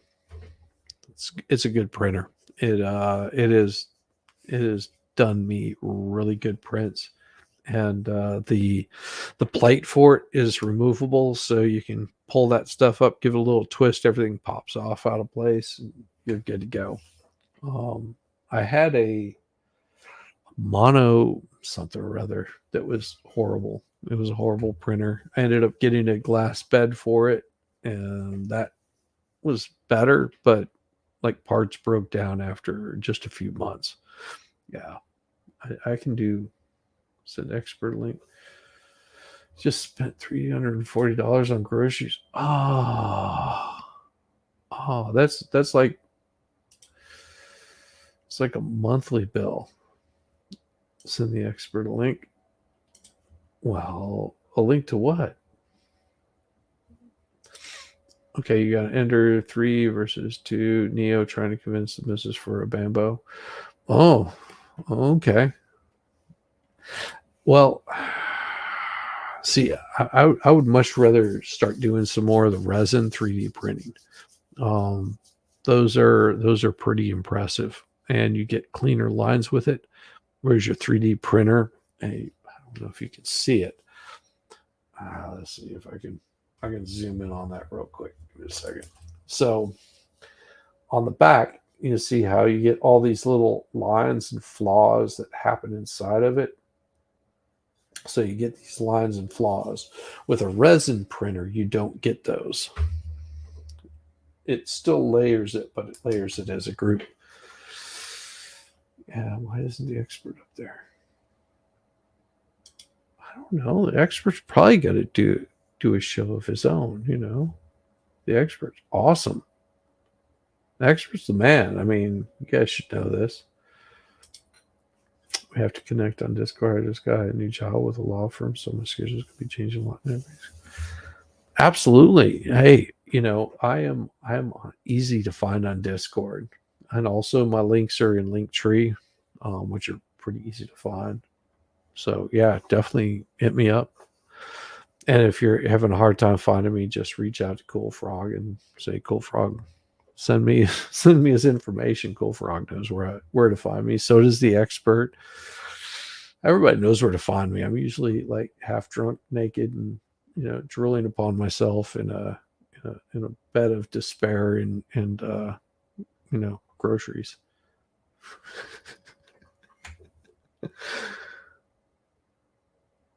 Can you sand it down? Yes. Yes, you can sand them down. You can also use certain chemicals on them to like make them work. But yeah, you can sand the shit out of them. It depends on how thick you want to make it. Like the outside, you can do multiple layers on it. It's a week's worth of food with a 16-year-old boy. Oh God, yes, I understand. Yeah, we were lacking for food for the 17 and 19-year-old. Yeah, on our trip, it was insane. Drunk and naked. I'm only naked from the waist down. Damn it. Resin would be awesome, just not enough space. I don't know. It just depends on the size of the resin printer. Yes, I am. I am on Twitter also, so you can find me on Twitter.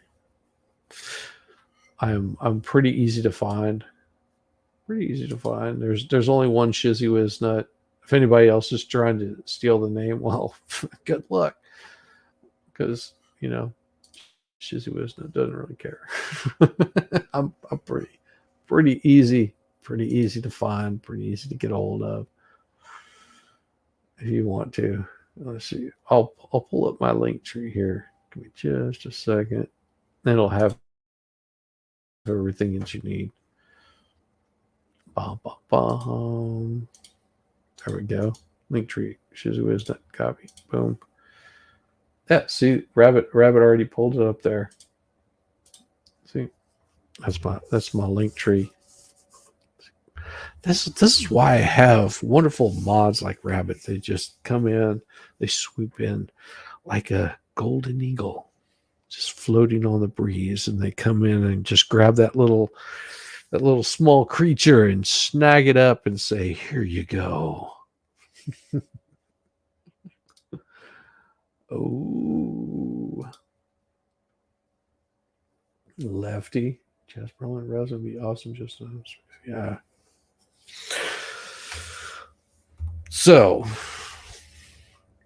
yeah, Italy was interesting. Yes, Rabbit is like the most perfect, most fantastic mod that anybody could ever possibly imagine. Like, let's put it this way: Rabbit is such a good mod that if somebody talked bad about Rabbit, went after Rabbit, you'd probably have about, I don't know, 90 to 100 content creators like doxing you. I'm not saying I'd dox anybody, but I would not be thrilled. Rabbit was the first mod I ever made on my channel. Same. Rabbit's the shit. Yes. Like there would be some lashback. That's not the right word. That's the right word. Backlash. There you go. Yeah. Speaking of the name Shizzy Wisna, where did that come from? Oh, it was not my original idea. It was somebody else gave me the idea. Okay. So a buddy of mine runs a motorcycle shop here in Atlanta, and he used to also race Ducatis. Okay, so he would go and do races, but he's gotten to the point where he's like, I'm too old for this shit. I'm just going to continue working on the motorcycles.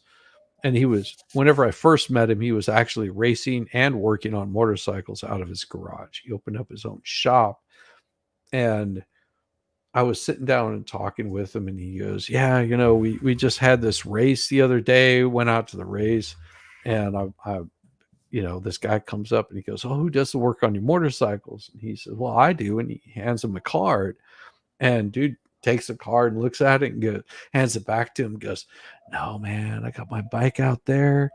And he starts talking about the specs on it. He is like so proud of his motorcycle, and he goes, 'Man, it is the shizzy whiz nut,' because he doesn't want to say it's like the shit. Right. It is. It's just and I heard that and I was like, oh my That's god, it. that is such an awesome name. That's it. And I ended up using that whenever I was gaming, and there was a lot of people that got to know me knowing Shizzy Wisnut. They were just like, they just call me Shizzy for short. Just like, okay, cool, whatever. Whenever I was doing Call of Duty, I went under the moniker of Lobo Maximus. It was just like, that's interesting. It was easy to find pictures of Lobo and crap like that because there's a big fan base. And so I could run that one all the time and play like Call of Duty crap like that. And people would just be like, "Oh, Lobo, what's up?" And then whenever I switched over to another game, there was another guy that was using the name Lobo. So, and we were always being matches together. And so it's just like, "Hey, Lobo." And we both respawned. Could never figure out who each one was. I was like, I got to come up with another name. And I had been using an ugly baby, which is awesome. It's an awesome game tag name. Oh, that's funny. Because now think about this. If you're gaming and someone goes, "Well, who did you shoot?" "Oh, I shot an ugly baby." "Where's he at?" "An ugly baby's up in the tower." That's pretty good. And nothing's worse than being shot by an ugly baby, because then you're just like, I just got shot by an ugly baby. So I went by that moniker forever. And then I just, whenever I started doing the YouTube stuff, I actually have an account that was opened up, I don't know, 2005 or something like that. Because YouTube automatically creates an account for you. Once you open up a Gmail account, you have a YouTube account. And I had that, and I realized that my everything about me is on that name. Like, I was like, I don't want to be doxxed, and I talk about shit that people probably don't appreciate. And my wife, I don't want people coming after my wife, so I hear you on that one. I used the Shizzy Wiznut. And I created a new email address, created a whole new account and everything. So that's how I ended up with Shizzy Wiznut. I dig it. Yep. I'm nothing special. I'm just having fun. I think that's one of the things that me and you have in common, sir, in this thing. I mean, if I get this thing monetized and actually can make money off of it, because right now I make really good money. I don't hurt for money. I'm in the same situation with you, where it's like, if you make too much money, it would be a bad thing more than a good thing. Yeah, because it cuts off your VA stuff. Yeah. Well, not the VA stuff. The VA stuff's forever, but the benefits. Yeah. Yeah, because they're like, oh, he can make money, so we don't need to pay him. Well, the part that scares me about it, right, is like, so the average YouTube career is something like 5 years long, right? Yeah. So if I did make money on this somehow,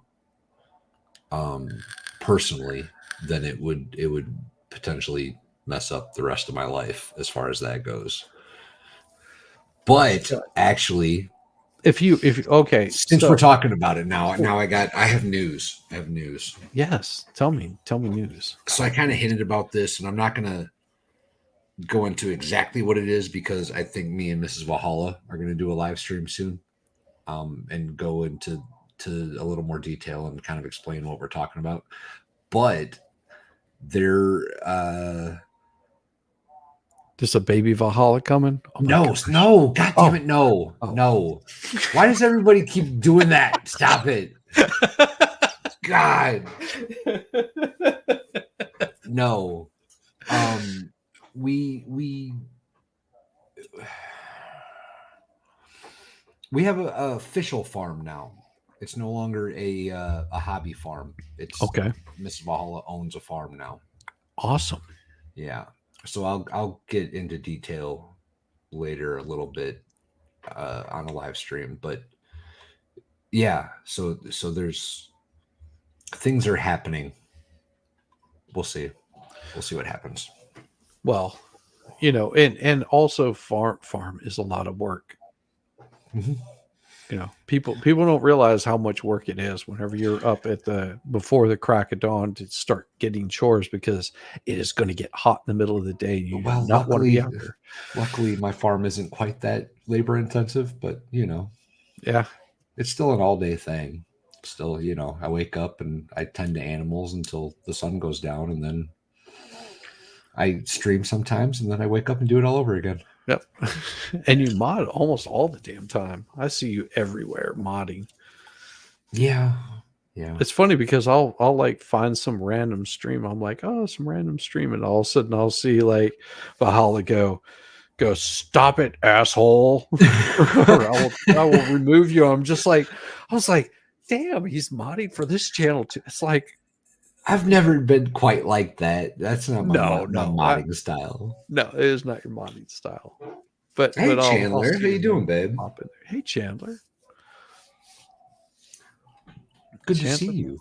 We Chandler were talking about you Valhalla. earlier, actually. We were talking about your Solomon Anderson stream with Jeff and Flux and David.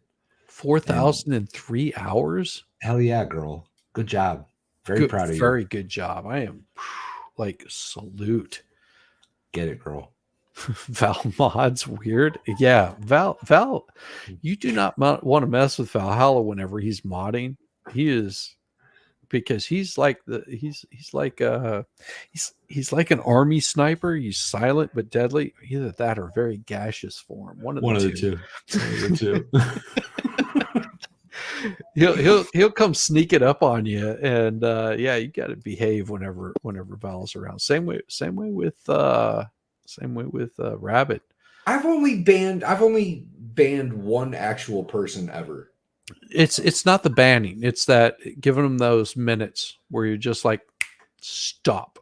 Well, yeah, I mean, because you know they come in, they start spamming stuff, and you know how your creators are. Yeah, and I give everybody fair opportunity to not be a douchebag. Yeah, and if they continue to be a douchebag, then usually I let them know they're being a douchebag. Yeah, stop being douchebag, and they'll and 9 times out of 10 they're pretty cool about it. It's those rare ones where they become a butt. And yeah, you have to say, listen, I warned you, and now I'm just going to time you out, because it's usually up to the creator who gets banned off of their account. Well, yeah, that's yeah. There you That's go. usually that might be accurate. That is pretty accurate. I mean, it was funny. I was listening to Camelot the other day. I think he was on with Nick or something like that. I caught a clip of it, and someone sent him a super chat and asked him a question. Was like, I've got this issue going on with my car, and he goes, yeah, it sounds like you probably have a blown head gasket. I was like, yep, he's pretty spot on. That's exactly what it is. If there's anything that man knows, I hope it's cars. Yeah, I mean, right? Racism, you have to know a little bit about them, and like at a professional level, almost, right? Like he's not quite NASCAR, but like he's right below that NASCAR level. Pretty impressive. Which is I think that's where he wants to be, just because it's a little more competitive. Because NASCAR's rules, and he said that before, like are so. Like, I've heard of that before. Where like, so my brother, when he was alive, he was kind of into the dirt track scene a little bit, and they'd get guys that would be winning a lot, and they'd go to the next level, and they'd do a year or two there, and they didn't like it, so they'd come back down to the dirt tracks and just stay there. Yeah. Yeah, and the next level or whatever. There's levels to racing, y'all. I don't know if you guys know that or not. Yeah. It's I like mean, I had a girl that I dated. This was shit, what, 80s. That her father was a like crew chief, like he ran a crew, and he saw me drive and was just like, "Will you come race for me? Will you drive for me?" Like, because I was completely fearless, and we're talking about in like this crappy 1986 Chevy Chevette or 85 Chevy Chevette. it was a cool And car. it was horrible. It was a rotten piece of garbage. But he saw the way that I drove, and it wasn't like this aggressive driving that I did, but I just my foot would stay to the floor. I mean, that's not saying much because those things couldn't go very fast, but I've heard Camelot talk about that too. He's like, everybody thinks racing's pretty easy or whatever, but when you actually get in the car and you're going that fast and you're heading straight for the wall and you got to yeah. keep that speed through the curve, like most people can't do it. And I Yeah. I couldn't do it. I don't think I could do it now, but back whenever I was, 19, 20 years old, I was completely fearless. And I Yeah. think that's what he saw because he was like, I want you to come. I want to teach you how to actually race. And, I was like, well, I'm sort of banging your daughter. I don't think it's a good idea. Like, This is the man, same asshole that was charging you for your own beer, right? no, no, no. His daughter, let's put it this way. His daughter, he had a 1965 Mustang, like, and had it completely reworked and That's a beautiful car. painted it pink for his daughter, and she wrecked it. Of course she did. Not a Because bad wreck, just like dented the fender. So while he had it in the shop, he gave her his 1969 Cougar convertible to drive. nope.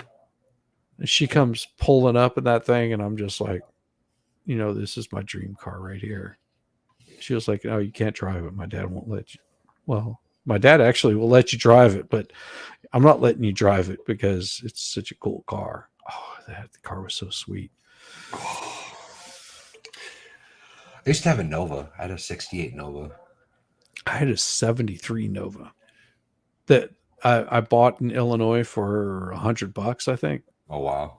So it was a straight six, and the back floorboard in the back was completely rusted out. I could sit there and pick crabs off my balls and drop them over the side, and they would just fall through the floorboard. You're picturing it now, though. I didn't do that, but you're picturing it. I appreciate it, buddy. It's coming up on 420. No, so it was totally like the worst piece of crap. Like the suspension was completely shot on it. It was rattly, and there's this thing they do in Georgia that I don't think they do anywhere else in the world. Whenever they cut a hole in the street to do any sort of work, they lay these massive metal plates over them that might sit there for months, years, possibly. So these metal plates are about an inch thick, and they have these like little handles that come up so they can actually pick them up. And I was living in Virginia Highlands at the time, which is an area around Atlanta. And I leave to go to band practice because I'm going to go play with my band and learn some new music. And I hauling ass because, of course, as usual, I'm running late. I hit that metal plate and it rips a hole in my exhaust about that long. And it sounded like I just pulled the entire exhaust off the thing. And I I drove like that until the transmission went out on that thing. So you could hear me coming 2 miles away because it was just coming right off the header. It's just bah, bah, bah, bah, bah, bah, bah, bah, bah, bah, bah, bah. One of my That buddies like, dude, I always know when you're coming in my neighborhood because I can hear the damn car. that Nova I had, when Yeah. I first got it, it had the regular fan on the motor, right? Yeah. Okay. Well, I came home. I bought it when I was in the army, and I came home on leave at one point, and like I'm gonna drive my car, right? And I got tickets in that car every time I fucking drove it. Yeah, of Every course. time. So I was driving it, and I just pulled it out of my dad's garage, got on the street, and the street that his house is on, right? I just gassed it, right? The motor jumped so hard, the fan went through the hood. It exploded, man. It just it had a fan blade come all the way through the hood of the car. Three or four of them broke off. I ended up putting electric fans on it after that Oh, dude, because that thing had so much torque. that is common in Chevys. That is so common in Chevys. Whenever you said that, I was like, holy crap. I It was heard a awful. story and I just laughed whenever you internally my brain is working. So one of my buddies in New Mexico, Mike, his father was worked for like State Farm or something like that, insurance, and he had this beautiful white. I mean, it was like really beautiful Corvette that had really low mileage on it with the big block in it. Oh, that thing was so sweet. We're talking that long nose on it. And a guy in Texas, because we live, we're in New Mexico. A guy in Texas, and I think he came all the way from Dallas. Like someone brought him out from Dallas, dropped him off. He spent the night. Next morning, he looks over the car. He's so stoked on it. Gets in the car. As soon as he crosses the New Mexico New Mexico Texas state border, he guns it. And whenever he gunned it, the radiator fan came off. And you have to remember that Corvettes are made out of fiberglass. Yeah. The radiator fan came off and shot out of the hood of that thing and just took off the whole front end while he's doing like 90 miles an hour. Yeah. It just like, pow. That's why I'm like, oh, I've heard of that before. It's happened. It happens. It wasn't fun. It wasn't fun. I had a 528E in 1990. My wife blew up my motor on my BMW. I had a 528 also. Yeah. 528. I never got into the Beamer thing. I didn't. I worked on them too. Yeah. I still have tools to work on that straight six. Those things got some. They got some. Yeah, sure. My wife liked it so much. She had this little Volkswagen. That was Jetta. supposed to be a really good engine. That inline six. Yeah. Yeah. Yeah. The BMW's inline six is pretty damn solid. A bitch to work on, but man. Yeah, she had the water pump go out on it, and it roasted the engine. I ended up dropping a new engine in that before I sold it. That sucks. Yeah. I mean, I could get an engine for a couple grand, drop it in there, and it was able to sell it for a decent price. I dropped an engine in a Toyota Celica that I paid $500 for. That's a pretty awesome car. Yeah, it was what 19. No, I was thinking of the Supra. Celica. Well, the Celicas were pretty okay too. Yeah, well, it looked like the Supra. It still had the same body style with the little fin on the back and the flip up headlights and everything. Yeah. Yeah. It was the 4-cylinder with a, 1.6 or something like that, 1.5. And the Japanese make one that's like a 1.6. And all you do is you just swap over the injectors to it. Everything hooks up and it runs just like marvelous. Yeah, I paid $500 for it. Blew the engine out doing like 40 miles an hour. I mean, it just literally the engine just popped. And I was like, well, shit. And I talked with some. We have a place called Toyotex, and I was talking with them. They're like, yeah, I mean, we can replace the engine on it, but it's going to cost you X amount of dollars. And I was like, where can I get an engine for this thing? And they said, well, here's the place.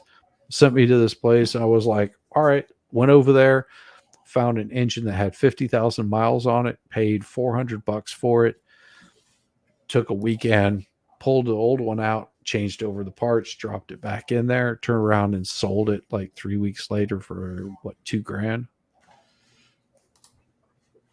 Not too bad. No, not too bad at all.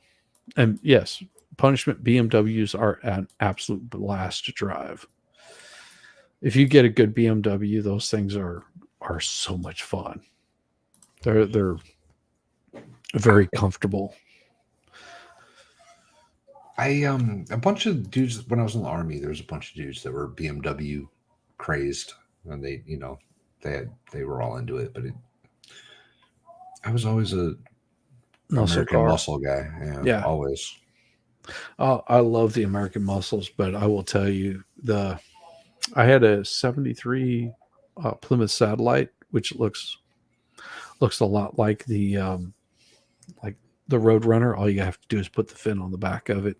Nice. And pull out the 318. Yeah.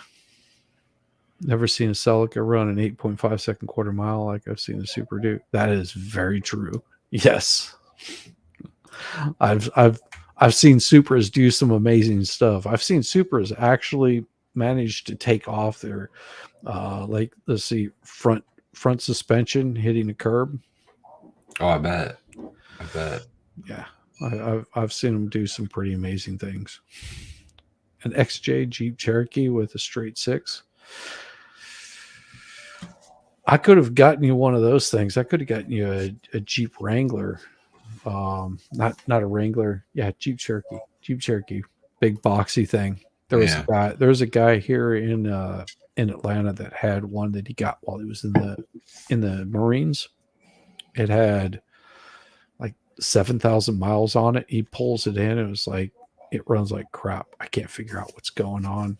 And we did everything, like checked every diagnostic tool, could not figure out what was up.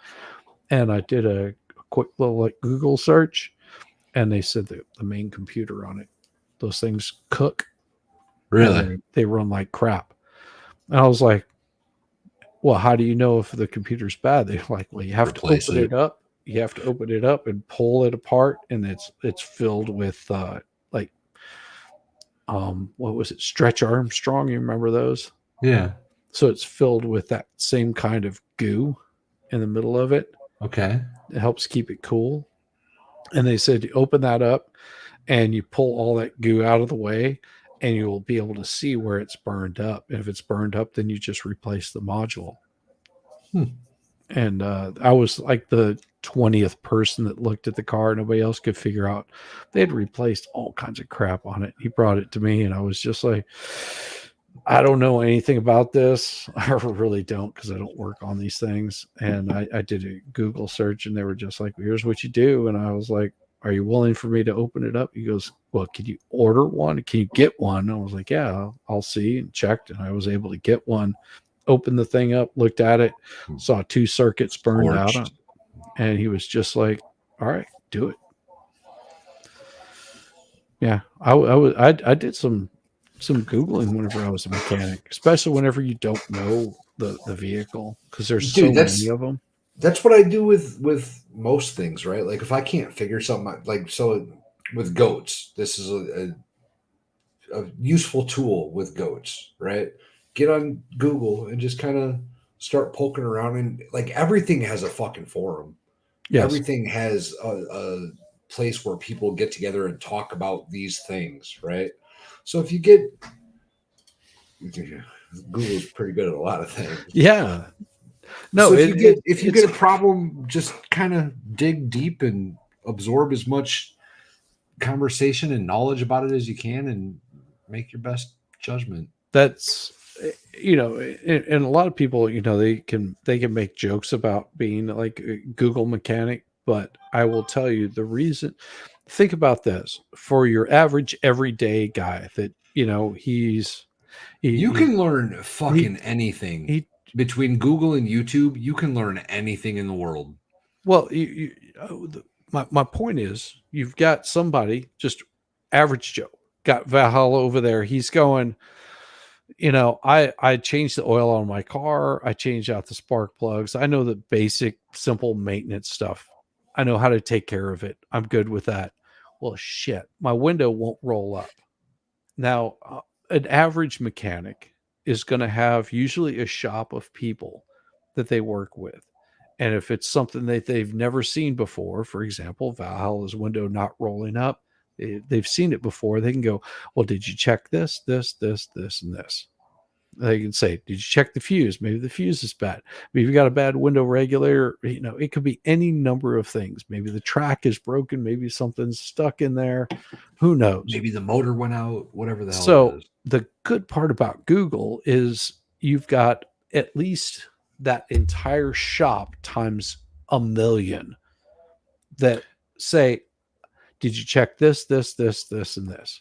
If you checked all of those and it's still not working, then you're going to have to do this. And that's going to be like the worst case scenario kind of thing. And that's where having those Google mechanics comes in so handy. Yes, I have Collective worked on knowledge. Saabs. I've The worked on Saabs, Mercedes, BMWs, Ford, Dodge. I worked at a Honda shop for years. Yes, I've worked on 5-ton tankers. I've worked on Humvees, and we're talking like Humvees. We're not talking about a Hummer. There's the Hummers Those are are not. different. Yeah, they're completely different. They're Those are designed different. completely different. There's a difference. If you've ever seen an on-axle brake, you understand what I'm talking about, where you can stop on a dime and you can stop on a hill that's like, you know, sitting at 40 degrees and it still doesn't flip. Yes, I've worked on Hummers, Humvees, and I have worked on Hummers too. They're garbage. I don't think that. I don't know. The original Hummers, like the first like 2 series that came out for the civilians, the Hummer Yeah, and the H2, they were okay. they were okay. They were H3 cool was looking. the H3 was weird, and I couldn't get it into it after that. Yeah. No, But the military Humvees, though, oh the yeah. problem with those is if you're buying one at auction, it's been through the ringer. You know what I mean? That's the problem. If you can get like a good Humvee from the military, that thing is a beast. Yes. The problem is that by the time the civilians can get a hold of them, they're usually no longer beasts. Yeah, they're pretty beasted out. Lame and need to be put to pasture. That's why they sold them. I still would have loved to have gotten a Jeep Willis. Justin, do you have a Hummer? Hi, Justin. How you doing, babe? Not my Hummers. Does T3 have a Hummer? I think she's good at Hummers. Mm.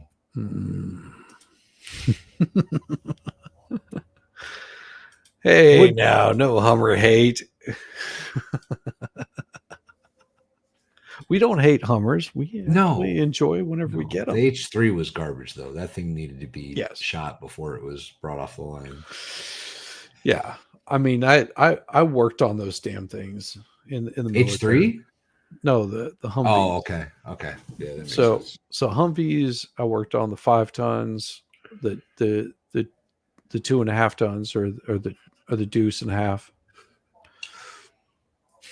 Tweet says R320I was destroyed That's what I was laughing at. by a car bomb exploding 50 spots away. Chloe, winning. Shame. I am a Hummer. Oh, Oh, damn! You got called out there, didn't you, winning? getting spicy in chat. Oh, Whitney and I had a good time the other night. It was a blast. Good. Yeah, Good. Winning came on was it Aussie's 24-hour stream, I think, at the very end? man, I was out I'm pretty of sure that's what it country. was. I was out of Well, yeah. country when that happened. I was I was on. like 30,000 feet in the air, flying like 800 miles an hour or some crap. What was the show about with Winning? We actually went over the rainbow people, the rainbow family. Okay. So the rainbow family, which has been around since the 70s, very interesting group. Wait, what the hell are we talking about? We're talking about like hippies. Okay. I thought we were Yeah. talking about the alphabet community. No. Okay. See, you can see it right there. See, there's I my did see pride colors. that. I did. I noticed that earlier. Red, white, and blue. That's it. Hippie culture. It was all about hippies. Yes, hippie culture. They smell Good. bad. Not all the time. Mm. I mean, if you hit them with a fire hose, they clean up really well.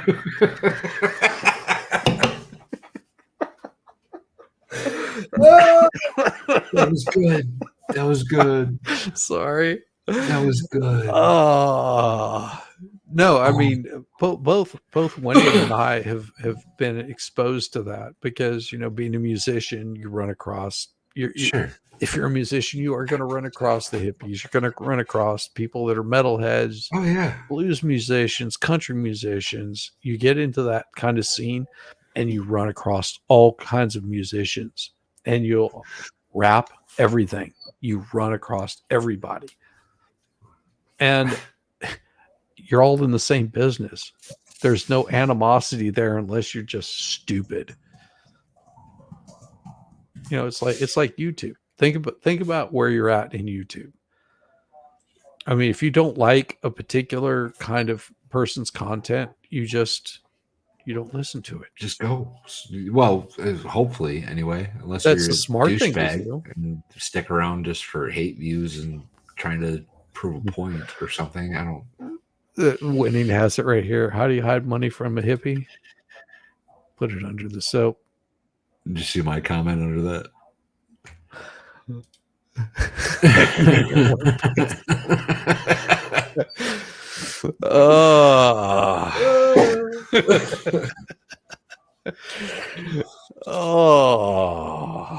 Well, if you want to hide money from a Marine, you just keep grands away from them. Yeah.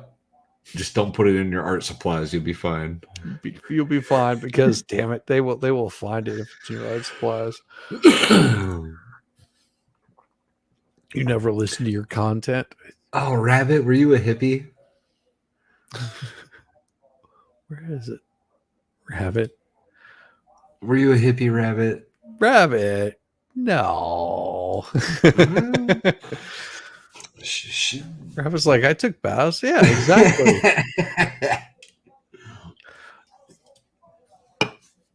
No, it's the modern day ones that think that that's how hippies are.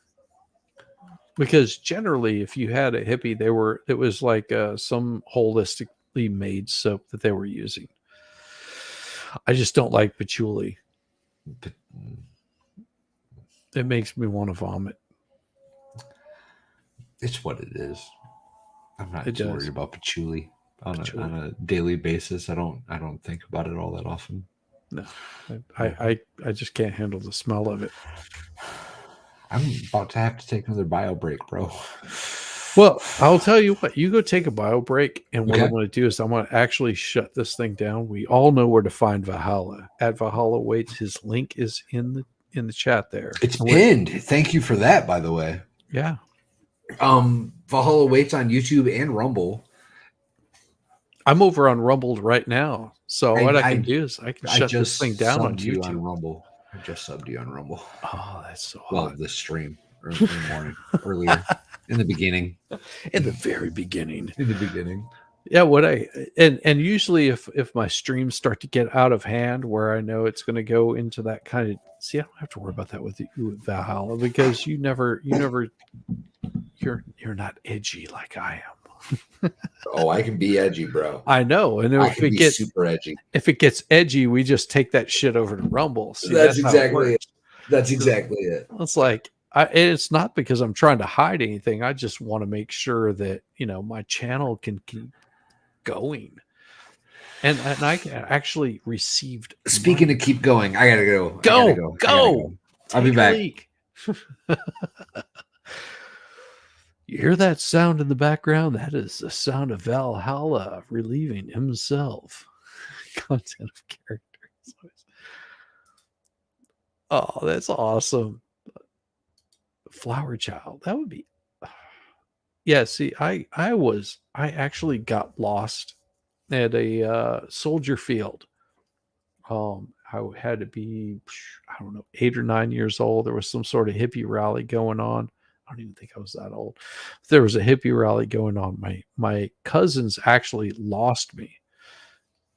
It was so messed up for them. But on all of that, I'm gonna close this thing down. We're gonna shut it down. We're gonna say goodnight to all of you fine people. You know where to find Valhalla. You know how to hang out with the man because Valhalla is awesome as hell. He is the GOAT daddy. Go check out his links. Enjoy it. And on that, we will give this a wonderful evening. We will say goodbye to all you fine folks. And have a beautiful night. Be good to everybody. Peace, y'all.